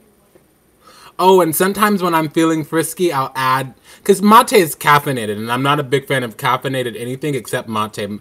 Mate is the only caffeinated thing that doesn't make me feel wiry and anxious, and, you know, so, and I love grapefruit or orange and chocolate together. I'm like Balencian that way. Like I love orange and chocolate or orange and coffee, that flavor together. Yummy. So that's what I do. But when I was making, I put it in a little tea ball, and I add rose hips and fennel seeds and a little bit of chai spice mix and a little bit of lavender. Sometimes I add licorice, but there's none in here. So this here is grapefruit flavored mate, orange blossom honey, lavender, rose, and chai. That's it. Now chai is allspice, ginger, cardamom, and cinnamon. That's what chai is made out of. Okay, so I hope you had a break. So let's so we opened up the gate, remember, and Saturn came through. So I'm going to, I would do Mercury, but what I'm going to do actually is I'm going to do Mercury and Mars. So this is Mercury and the Sun together, typically in Aries or Gemini. Now the Magician axis is the 3rd house to the 9th house. That's the Magician axis. Now this is the Sun conjunct either Mercury or Mars with the influence of the Moon. So you need the Sun conjunct Mercury or conjunct Mars, and then you can have the other planets, but they need to have an aspect. And this is stuff you learn in the mystery school, because most people, when you're learning tarot, you're just like, oh, this is Cancer. And yeah, it's Cancer. But in here, there's Mercury, there's Mars, there's Moon, there's Sun, and they all kind of fit in like a jigsaw puzzle. So I'm going to open up the gate as this, because it'll take care of the retrogrades and stuff like that. And also, this is always about moving on forward from some type of shadow. So typically it's stepping into the light, or it's leveraging that darkness to go forward. Now in reverse, it would mean needing to use a little bit of shadow to get something done. So if I were to bust a root on somebody, this would need to come out in the Ifa house in reverse. I won't attack any other way. I won't. Now, the spirit behind this would also be Ade, which in Yoruba Santeria would be Ochosi. Especially with the Tower card together, they're both a 7. That would be Papadensu as well, which is Shiva energy. Papadensu is really the Trimurti, which is Lord Shiva, Lord Brahma, Lord Vishnu, all in one. Olo, I don't know the Orisha names because I do Voodoo, but the Yemaya's husband on the bottom of the ocean, it's either Olokun or Olofun. Olokun. In West African Voodoo, we call him Papadensu, after the Densu River, I think in Ghana. I believe the Density River is in Ghana. I don't work a lot. Yes, Olokun. I don't work a lot with. See, I have a god, and they don't like to be called Olofun, but you know the Kali spirit. Normally, when you see a goddess that has many arms, I'm those spirits. See, I'm a two-spirit. I'm not queer. I'm not gay. I'm two-spirit. I am a vessel of the Melchizedek, where multiple different star nations could interlock. So a lot of times, if you see me in the spiritual, I'll have multiple different forms, and that's I have. So Olofun is that. So I never remember Olokun because I'm used to saying Olofun all the time, and the spirit doesn't like that name, so I don't use it out loud. I think it and I don't say it out loud. So anyways, let's pull this record because we've been in here 90 minutes. So I'll leave this video up until I break it down into chunks. And if you see me put a video up and I have to take it down, don't send me an email because I'll just not like you anymore. I send it down because sometimes the goddess says you told your too many secrets there. I don't want that online. Sometimes the goddess doesn't. Because, you know, I like to share. I'm not one of those people that keeps secrets. Not my own, anyways. And sometimes the goddess will be like, if you share that 3 weeks from now, you will have to send me a baby goat because you're going to use up so much energy and protection. You know, you have enough protection until this month. And if you don't take that video down, it's only going to last you this amount of time. You know, I get messages like that, and then I look at my budget, and I'm like, I don't want to have to, you know, whatever. So it's cheaper to just take something off YouTube than it is to send money. And if I do other stuff, it's just I don't do all the work because, well, the situation is like I'm not in Africa all year. I'm only gonna be there 1 month of every year, and I don't have all the herbs here to do all the work that I need to do.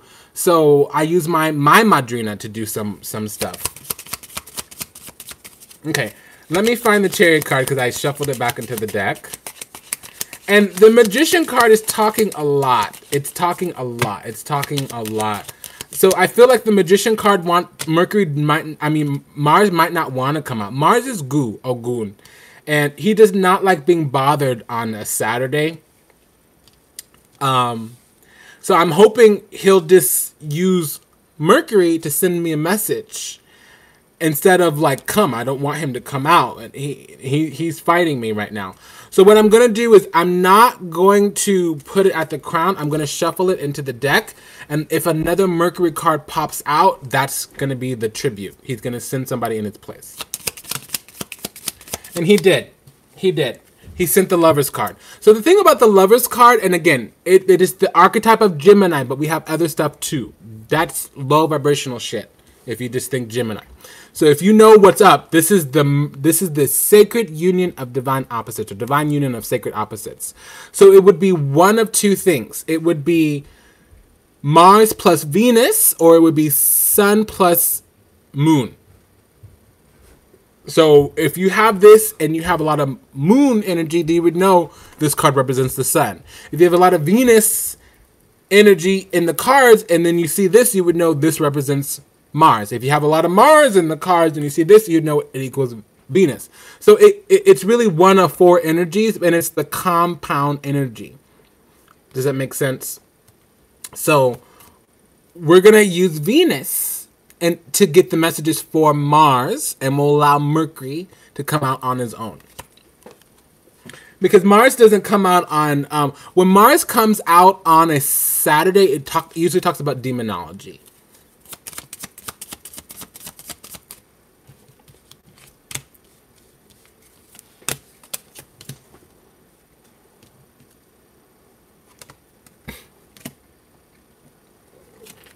Yeah.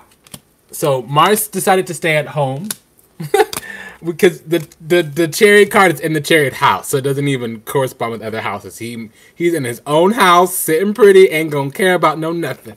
So okay, Holmes, we'll see. So I have to look at the tower to see what he wants. And when I said that, I heard that song Weeby. I don't know the Beyonce lyrics. I'm sorry. Call me a bad black person, or No, I'm sorry. I just don't give a fuck about Beyonce. Oops. When I was young, I did, but then I learned about the devil and I didn't care about him anymore. We be up all night in love, in love, in love. That song came out when I was touching this. So maybe,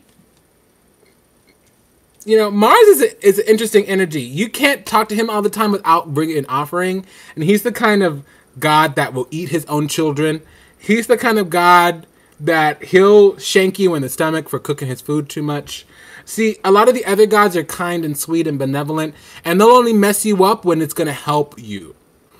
Mars, not so much. He'll do it because he can, and he likes you to be a little fearful.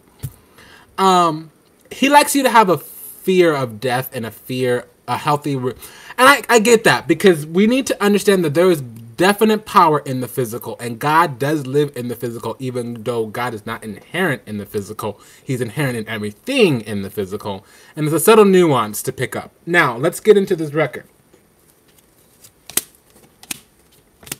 Yeah, I don't like this record. See, when I get a lot of pushback from the record, and then the hangman shows up right, it means they're trying not to tell me something. So, Let's see here. Let's do this work. I wish I had my wand. It's in the temple. I'm in the ministry here in my office. Because I broke the camera. So if you want to send me a donation, I'll buy a new camera. Okay, so this is a record of the soul group. And Mars came through because things needed to come into place. So Mars would rather me explain him from the concept of intention versus desires. So what I'm being told is that Mars didn't agree with my intention for this record, and he didn't want to open up that record. He said it's private, that I can look and he'll tell me, but it's not for the channel because people aren't ready for that, and that's not how he wants to be known in the physical. He's asked that I talk about the soul group and what he's doing for the soul group with the current retrograde. So with the current retrograde, what would have happened was work, aligning with the self, understanding what you need to do in the physical in a practical way in order to get your intention and your imaginations met. And oftentimes Mars is anti-imagination. Now, the time that Mars likes to use their imagination is when they're trying to conquer a lover. So that possessive type of Scorpio energy.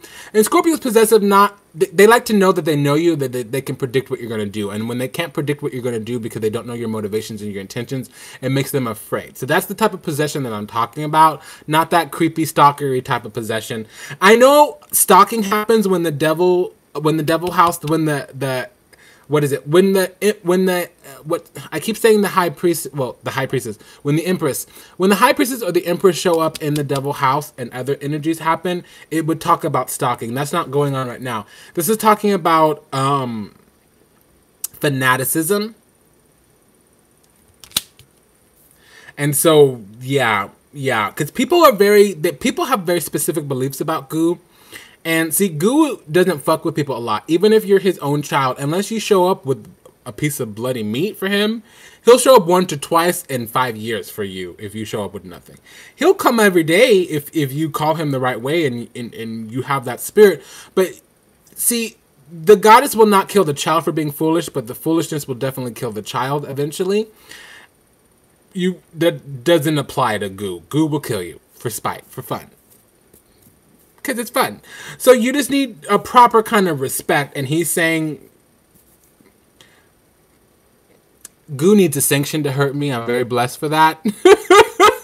So he gave me the proper respect, but he asked for the same in return. And I'll leave him be. So I can tell you, but I have to use the mirror opposite. I'll have to extrapolate the data through Venus. And then I'll tell you about Mars.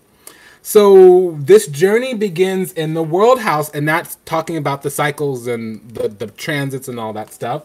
And it's also saying, like, all of that was for our physical experience and our journey through the physical. The Page of Pentacles is the journey through the third dimension. And that's where this starts out. The story always starts out wherever the Fool card goes. So it starts out in this in the world house, and it's saying overseas travel, overseas experience, or experiences that complete an incarnation. And the world card is shown up in the lover's house, so it talks about the world of love and the world of souls. So with the Mercury and the Mars retrograde, it would have been talking about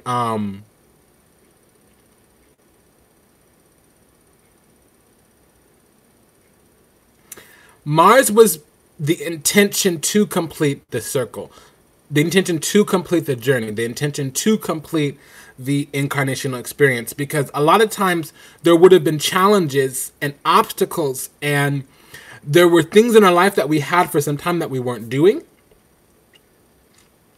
And when the foot got taken off the acceleration, and we wanted to do things, but we didn't have the energy or the intention or the stamina or the energetic force, the force, the opposite of inertia to move things through, we would have then had the appreciation for something. Because we sometimes you don't miss something till you lose it, till it's gone.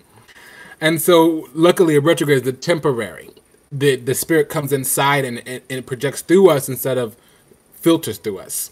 So that's good. Now that's it from Mars. Mars went silent. So we'll check one thing. Well, it's a double message to keep my mouth shut. They're like, no, don't share anymore. How do I know? Because the Tower, the other Mars card, is in the Death House. So we're talking about an end of crisis, but an ending that brings a crisis. And it is release. So they're saying that even though I have access to, I don't need to share that access. See, I don't accept Mercury or Mars jobs either. I don't do Legba or Gu work. Now, I am a messenger, so I am Legba in a sense, but I'm the Jupiter Legba, not the Legba. And there's a reason, just because it's a vibration and a tone and a frequency and energy vibration that I don't take on. So I won't put any shade toward those workings. But if I need to broker it out, I do work out of Togo, Ghana, and Benin. So we just go over the border to Nigeria and get it done if you need it. Just letting you know. Let's get into Mercury here. So Mercury showed up in the star house. So that's good, even though it's in reverse. And we're living there. So Mercury in reverse is when you need to find your intention, and whatever talents you have are latent, and your thoughts and beliefs need to grow, or you need to open yourself up to bigger, brighter, better ideas so that your latent talents can become manifest talents. And in the star house, it would mean the future will come when you figure out what your intention is and what is hidden alive in you. And it's true, because you need to be more creative, you need to be open, and you need to realize that your persona is how you decide to feel. Whatever feelings you have is what is your present experience. And so you create through your feelings, but decide in your mind. And where's the moon? Moony. I sometimes say Shani. I sometimes say Moony. And I know Chandra is the moon, Indra is the moon, but I still call the moon Shani because the moon responds to Shani, to me, because I'm blessed that way. So the moon has shown up in the Hangman house. So this is a person who can be melodramatic. In terms of the retrograde, it would talk about, and we're still in the shadow period, they're telling me. And they're saying Mercury's direct, but it's a hidden operation. So whenever Mercury's in shadow, I'm not allowed to discuss that. And I don't know if I need to do it. They said to appoint an actual good child to transmit that message. So I'll have to train somebody how to read the records, because the technology that I'm using right now, it hasn't, nobody in the temple has mastered it. And I learned this from Tahuti. So in my house, we call Tahuti Fotwala. You would know him very similar to Anubis. And if you are in love with Tahuti, first understand that Shango is Osiris. And that Tahuti is actually specifically the brain stem of Osiris. So it's when we get to the top of the spine, before we get into the brain, around to Christen, we go through the concept and idea of Tahuti. And it's still under Legba or Mercury. Okay? So, what's happening here, see, I'm getting a lot through Isis, Yemaya, because the star card is Venus in Pisces, and that is Isis. We call her Imonja or Yemaya Mamiwata. That's Neptune. That's the womb that all of our soul's experiences take place in and come from. So even though I'm sitting here, because this Legba card is shown up in the Isis house, the star house. So it's talking about, well, your intention is going to build your future. And if you don't have no intention, you ain't got no future because you don't know how to pull from the divine source. And so if you can't think and dream and imagine, you ain't got no juice. If you ain't got no juice, you ain't got no, they're going and going and going. So I'm trying to get the message. So when the star card shows up in the moon house, it means you dream in the dark. And all of your dreams bring not fears, but like sometimes they can be unfears because you have to face what you don't know.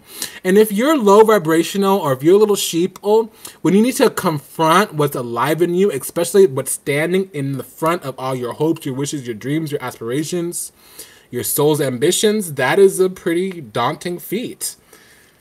Okay, she's happy.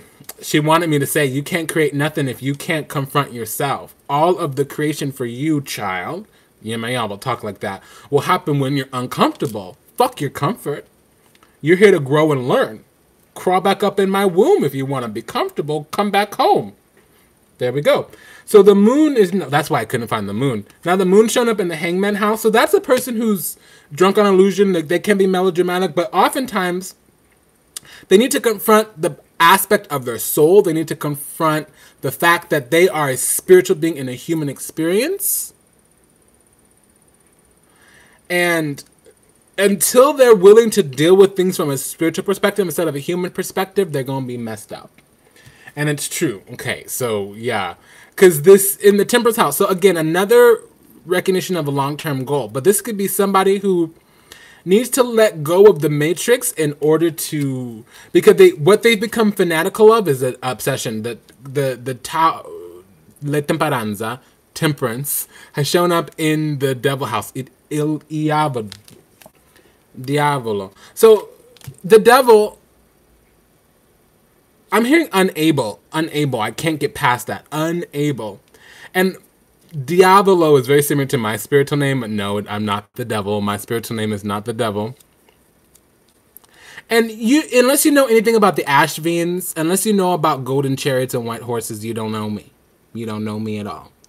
So, when the Temperance card, the Temperanza, shows up in the devil house, it means that there's a new fanaticism, number one, but that your tinkering, your messing, your manipulation is bringing in karma. Now, it's karma about expediation, but you need to take on more shadow in order to release. So that's, unless you're becoming a tantrika and you're activating your physical power. First thing that happens when you activate your kundalini is all the devils around you, demons around you, get magnetized to you.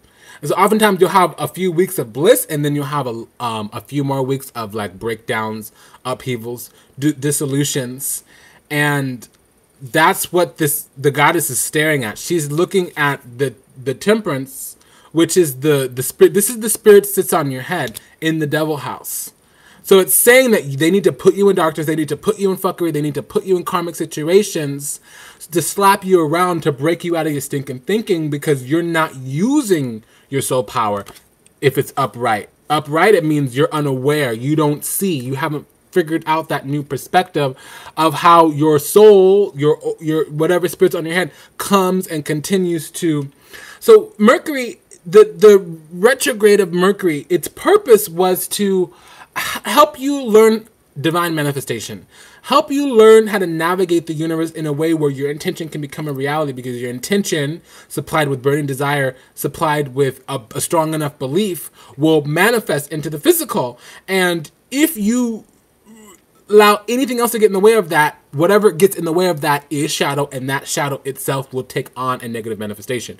So a demon is shadow taking on a physical form. And that's that cycle that, you know, that song that does, and it goes on and on. My friend, that daemon goes on and on and on and on and on and on and on and on and on. It doesn't have the mind of its own is the thirst, the hunger. It doesn't have the judgment to stop or to say something's not working. This is insane. Let me try a different tactic. So that's what makes it demonic. It's so selfish. It can't even think of bigger, brighter, and better to get what it wants. It says, this is what I want. I'm going to do it this way. I want money, so I'm going to go steal an old lady's purse. That's a demon. Now, wanting money is still demonic in its nature. It's evil in its nature, but what makes it demonic is when it can't find money by any other way than harming somebody else. Does that make sense? So whatever the spiritual technology or the spiritual perspective, it needed to get worse before it could get better.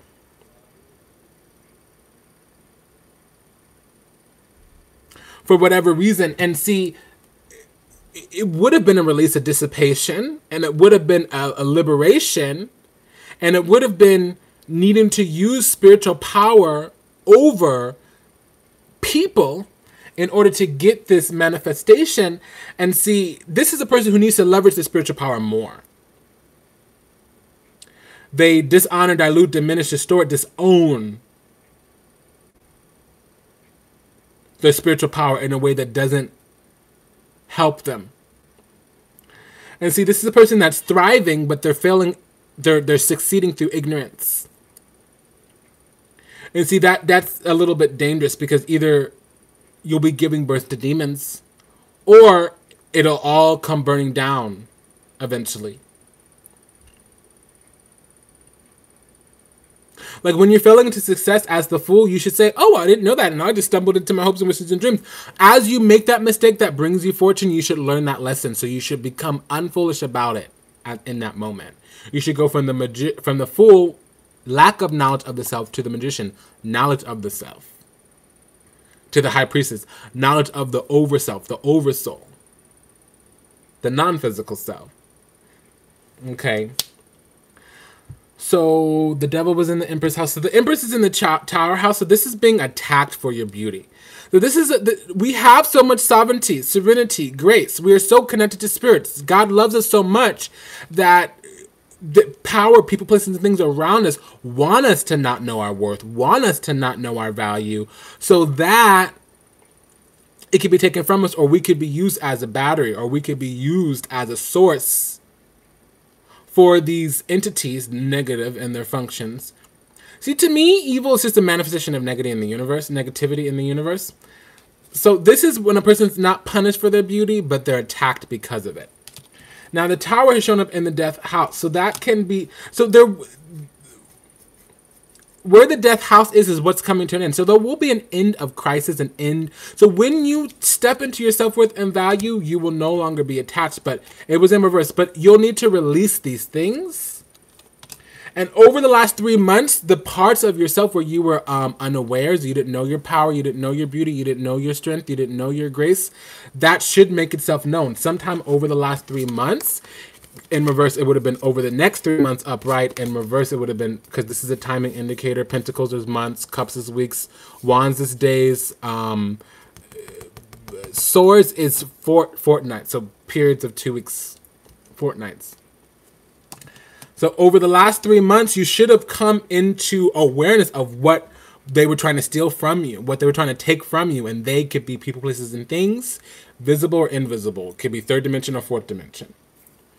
Now, this thing they're trying to take from you is your fortune, because the Death card has shown up in the Wheel of Fortune house. So that's divine timing, divine synchronicity, things falling into place, the four corners of the universe, the holy gates, the gate to the physical from the heaven. So when the Death card's in reverse, it means you need to release. So you need to release the fuckery around. And this is another word for release. Tower in reverse, release. Death card in reverse, release. You don't know what it is, though, and when the Magician's in reverse, but it can be done if the Temperance card is upright. If these were both in reverse and the Hermit was in reverse, it means you can't be done. Don't put your energy into it. If this is in reverse and this is upright, it means, well, you need to detox a little bit. Something's in the way. If this is upright and this is in reverse, it means you need to have more imagination. You need to figure out your intention. You need to dream bigger, brighter, better. Turn that latent talent, unused potential, get it going, girl. Go get yours. And I need to say that like twice, thrice, the whole 4 times, 5 times, because this is in the devil house. So even though you have the capacity, it's saying like it's becoming demonic, it's creating temptations, it's creating distractions. There's the potentiality to give your power away, or if it happens, it might go, somebody else might benefit from it, not you. You know, what have you given your power to? Have you given your power to spirit, to grace, to the goddess, to yourself, to your family, to your household, or to an external entity, physical or non-physical?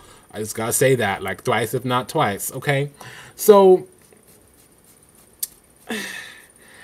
if the death card's in reverse, it would mean that releasing the obstacles to whatever won't let the gates open up. Because now this is in the Magician house. So this is what the retrograde was bringing. It was bringing you ways and understanding and knowledge about how to manifest.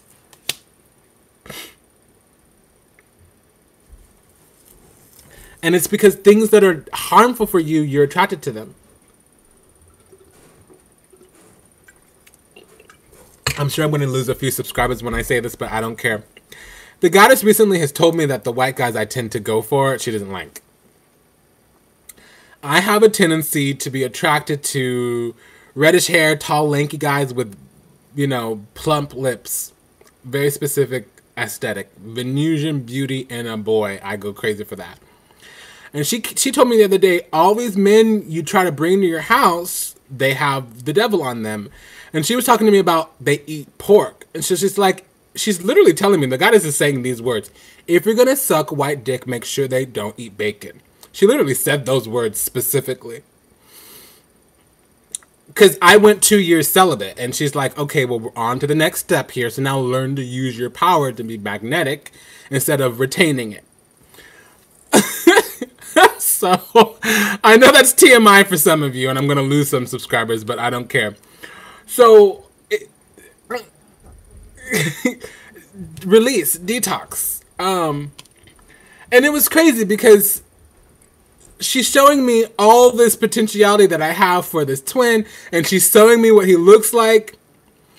And, you know, I have this addiction to silver eyes. So, like, if a boy has these, like, eyes that are not quite blue, not quite green, but they're like silver, I'm like mesmerized. It's some weird thing, and it's a tribal thing. All the two spirits in my tribe are the same way.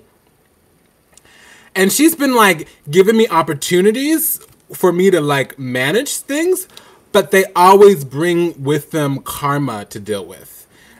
Temperance card in the devil house. So eventually, when I find my self-worth and value, I'm expediting karma, but I'm having to go through it, and I'm having to say no to it. 9 of Wands. I'm having to say, here's my boundary, here's my barrier. And sometimes the goddess herself will do it. You don't know me how many times I'll give a guy my address, and he'll be this next street over, this street over here. He will not find my street. He will not find my house. And maybe this is TMI, and it ain't about sucking dick. It ain't about a man. It ain't about a twin flame. It's an example. So, and she told me, like, I was trying to tell you this last year, but you kept giving me lip. And so I just fucked up your life. So you'd get the message. I literally, I had this boy take me, because when I date you casually, I'll make you run errands with me, you know. I need to go pick up my mail. I need to go get some groceries. I want to go smell these roses, you know. This house is on the market. I want to go look inside. Let's go pretend like we're buying a house and go inside. So, you know, that I'm an old lady. Those are my hobbies. Going to the grocery store and looking at open houses. Literally, this boy took me to the grocery store, and he put like meat in the basket. And I was like, disgusted. When I looked at him, I looked at the basket, I looked at him, literally my eyes jumped out of my head. Like, something happened where I saw his demon for a second. This is such I hate the word nice and sweet, but a loving, gentle warrior. And in that moment, I saw why his life is all fucked up. And I'm not looking to marry the man and have his babies. I just want, okay, just want to get my needs met. And, but I saw why it wasn't allowed. You know, to receive him in my bedchamber was that I didn't get the sanction for that. And my beauty, my ways of wanting and attracting him were successful. But what I was bringing in was, does that make sense? And that was, again, the Mars retrograde. So the more, I don't want to make this too graphic. The more stirred deeply I became by this individual, the more Mars had to fuck me up. Because, yeah, in the physical, in my understanding of the third dimension, it was all working. It was all coming together. But in the spiritual, there was a syntax error. Something wasn't meshing well. And, yeah, duh. So, I think I started at 92 minutes for this. That was a mistake. I should have wrote myself a little note where to cut the video at. Now I'm going to have to go back and watch the footage. If somebody knows when I started the... You probably need to put it in the comments. And I probably won't have it up that long. But there's people here in the temple, so I want to go see who's here when I'm done. And then I need to like call, get on the phone and stuff. So it's going to, I'm probably not going to edit this video till tomorrow. I just wish I knew where the Mercury retrograde guidance started so I could cut it out into its own video.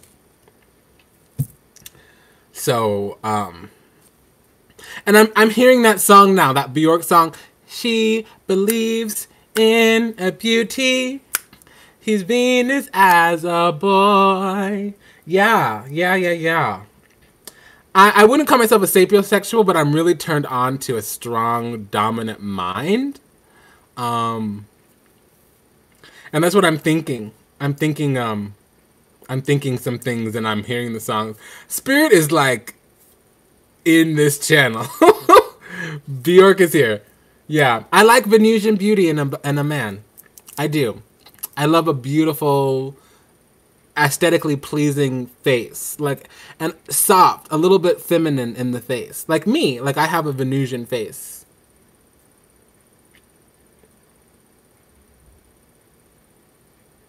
And I even have those dimples. You'll never see it when I smile. You can't see them, but if I have a cheesy grin, you can see my dimples. You can tell that I'm a Cancer too. It's funny because Venus is conjuncting all the planets in my first house. It's not conjuncting. It would be an opposition, but it's actually like 30 degrees outside of an opposition. So it's God's finger, a yod, 150-degree angle. So we read the record. Let me just paraphrase here. I opened up the record on the retrogrades, and what I was told was, in terms of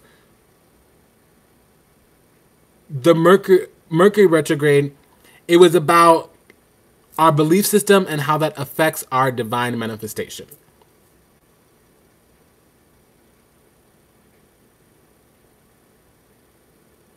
And then Mars doesn't want what they were doing to be listed. What I can share is that they were creating the mechanisms that blocked.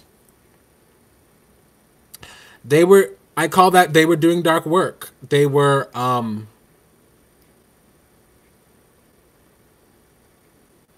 you know, I'm the kind of person, I will cut you and you won't even know it.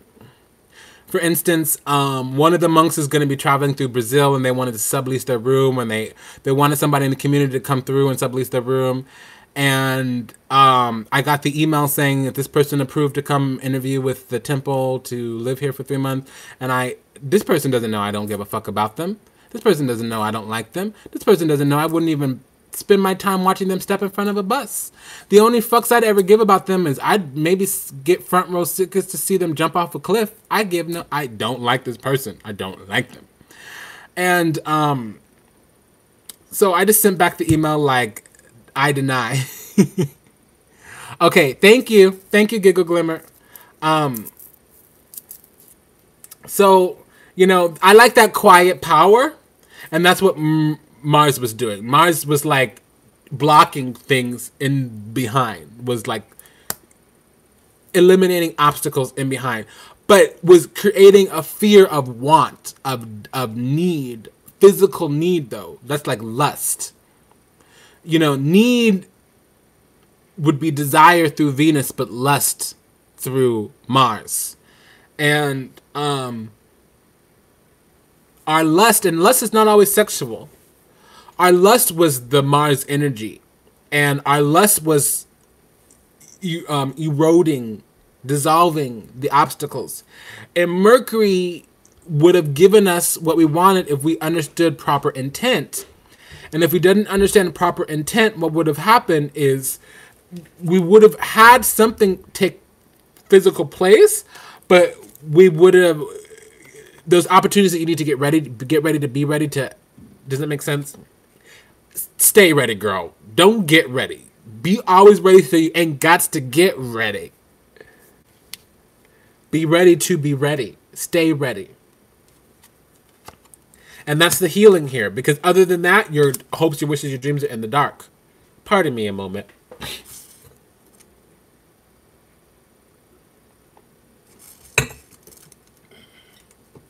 Okay, so let's get the oracle cards out. I just cleaned the altars. When I transfer the decks from altar to altar, because I manage 13 altars here in the temple, 3 in here. But on the whole grounds, there's 13. A couple of them are outside. It's not a lot of work.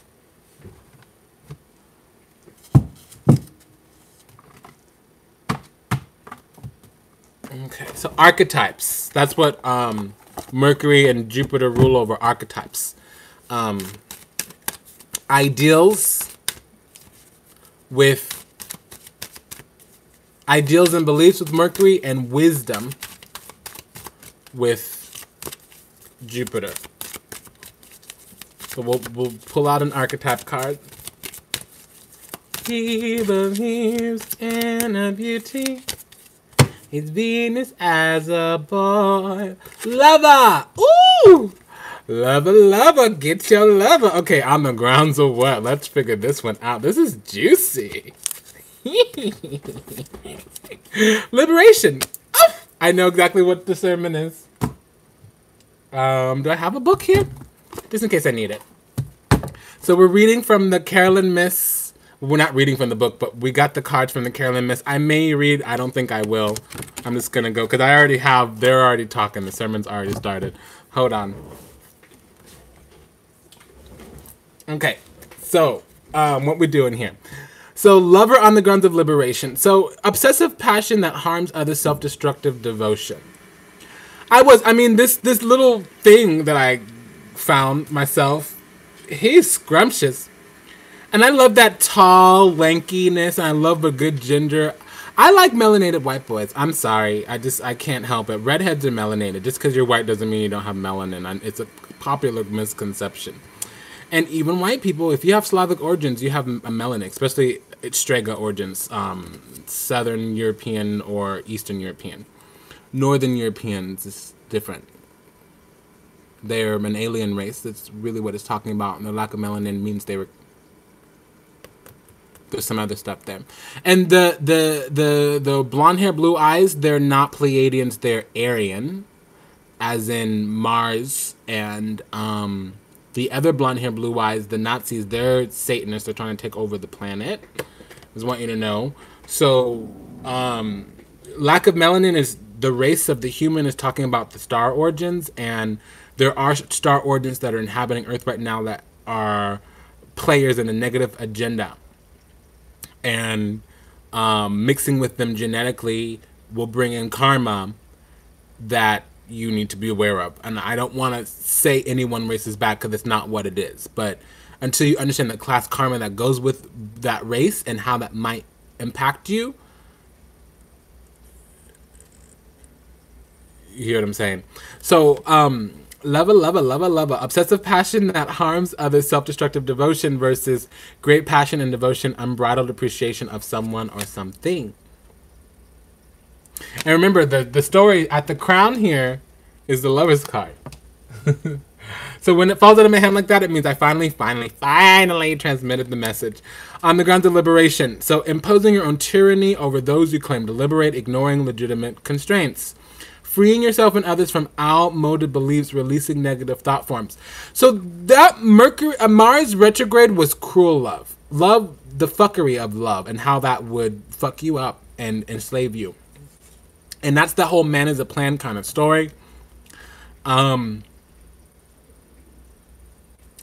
sorry, but I need a friend and I need a warrior. I can't have a fuckboy.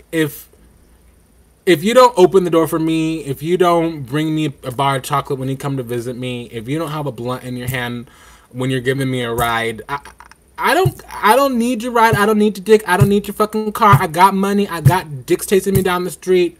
Fuck you, homie. Peace. So unless you make me feel like a goddess in my presence, unless you feel like one of my warriors, which I can dispatch to do my bidding, I don't want you in my life. And before I would find some boy that needed fixing and I'd diddle his skittle, and then I would fuck my life trying to fix somebody because I'd put out for him and I'm stuck on stupid trying to fix somebody's problem that ain't mine.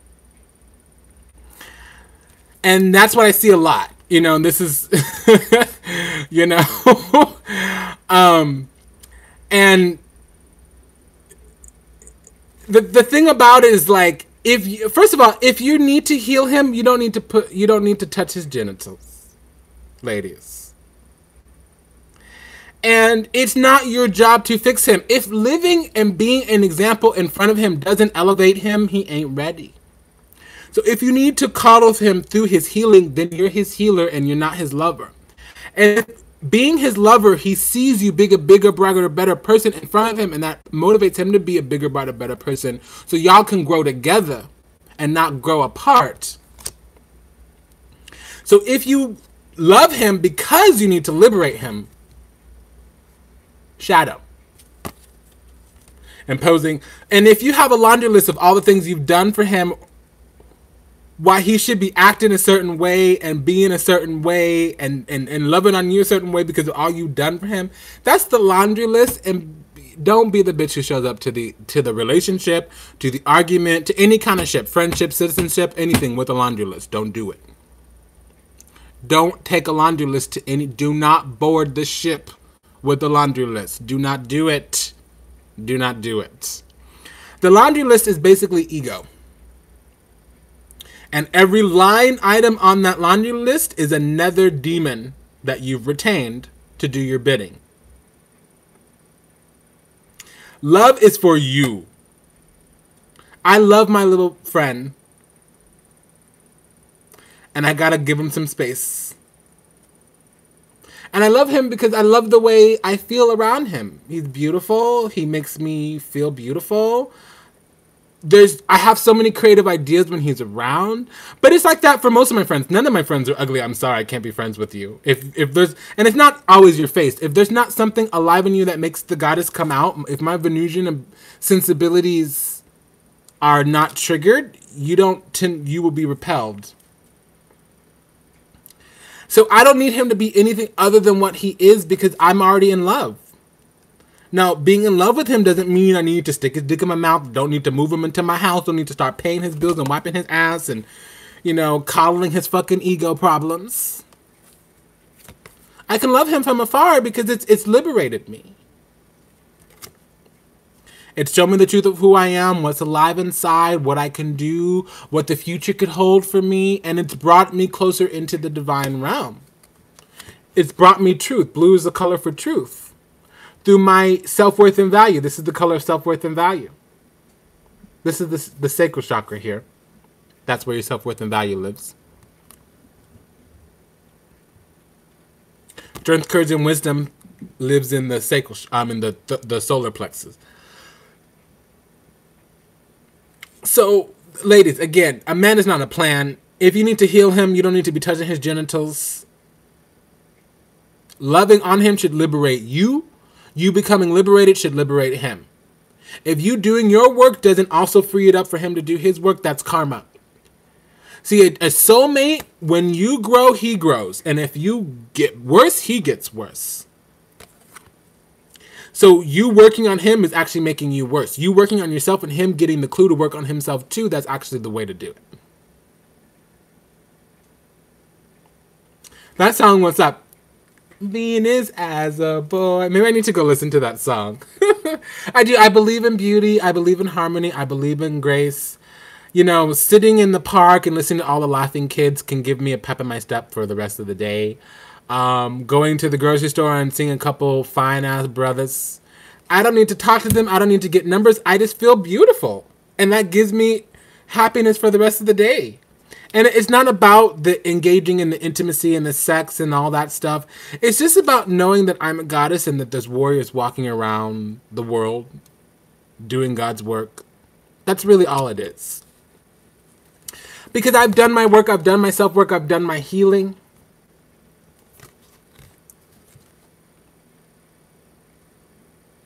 That makes sense? So I'm going to end this. We've spent a long time today, and it's fine. I'm going to have a piece of gelt for you.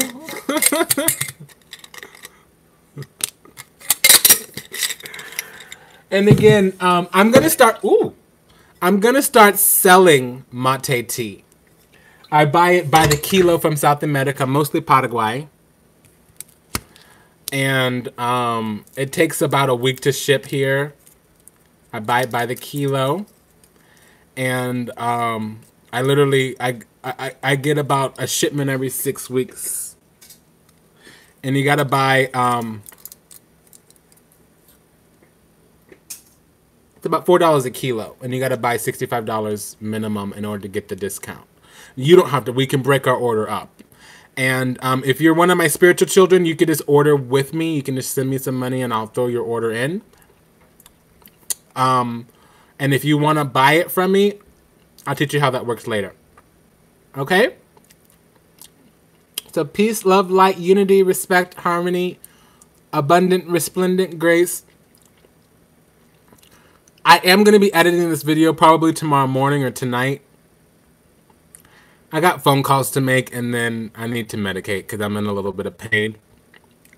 And I don't like editing when I like having a clear mind when I edit because, you know, when you smoke, you become very creative. So I want to embellish on my work. I want to add in all these extra things. Instead of when I'm not medicated, I can just be like, cut, cut, cut, published by. And when I've been smoking, it's like, oh, I want to do this little thing and this little thing, and let me watch this, and idea. A 5-minute project will take 30 minutes, and it's going to piss me off. So take good care of yourself. Yeah, I'm gonna do that too. I'm gonna sell gorgeous tea mixtures, and I have this gorgeous little I've been working on packaging and design and the whole thing.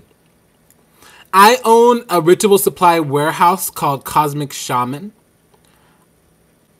You can look at we don't have a physical location right now, but you can look it up on Facebook. There's a page on Facebook.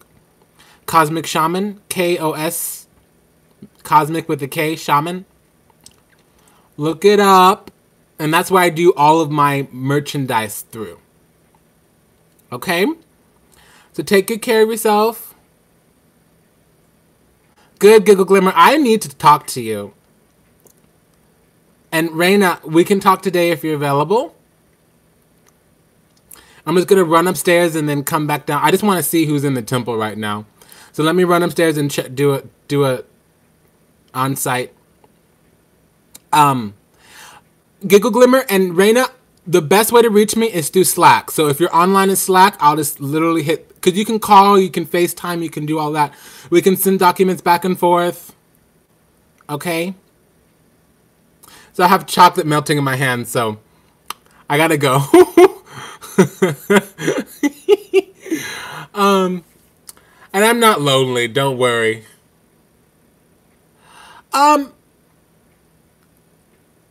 Best time for me, there's a best day. You got to try me on certain days instead of at certain times. It's that way. So I've got to work on the syllabus and get the modules out for last week's class. Okay. So Saturday is a business day. That's the day of being a boss. Raina, I need to talk to you today if you're available. So if you're available in 5 minutes, that would be perfect. I'm gonna listen to that Bjork song and then God.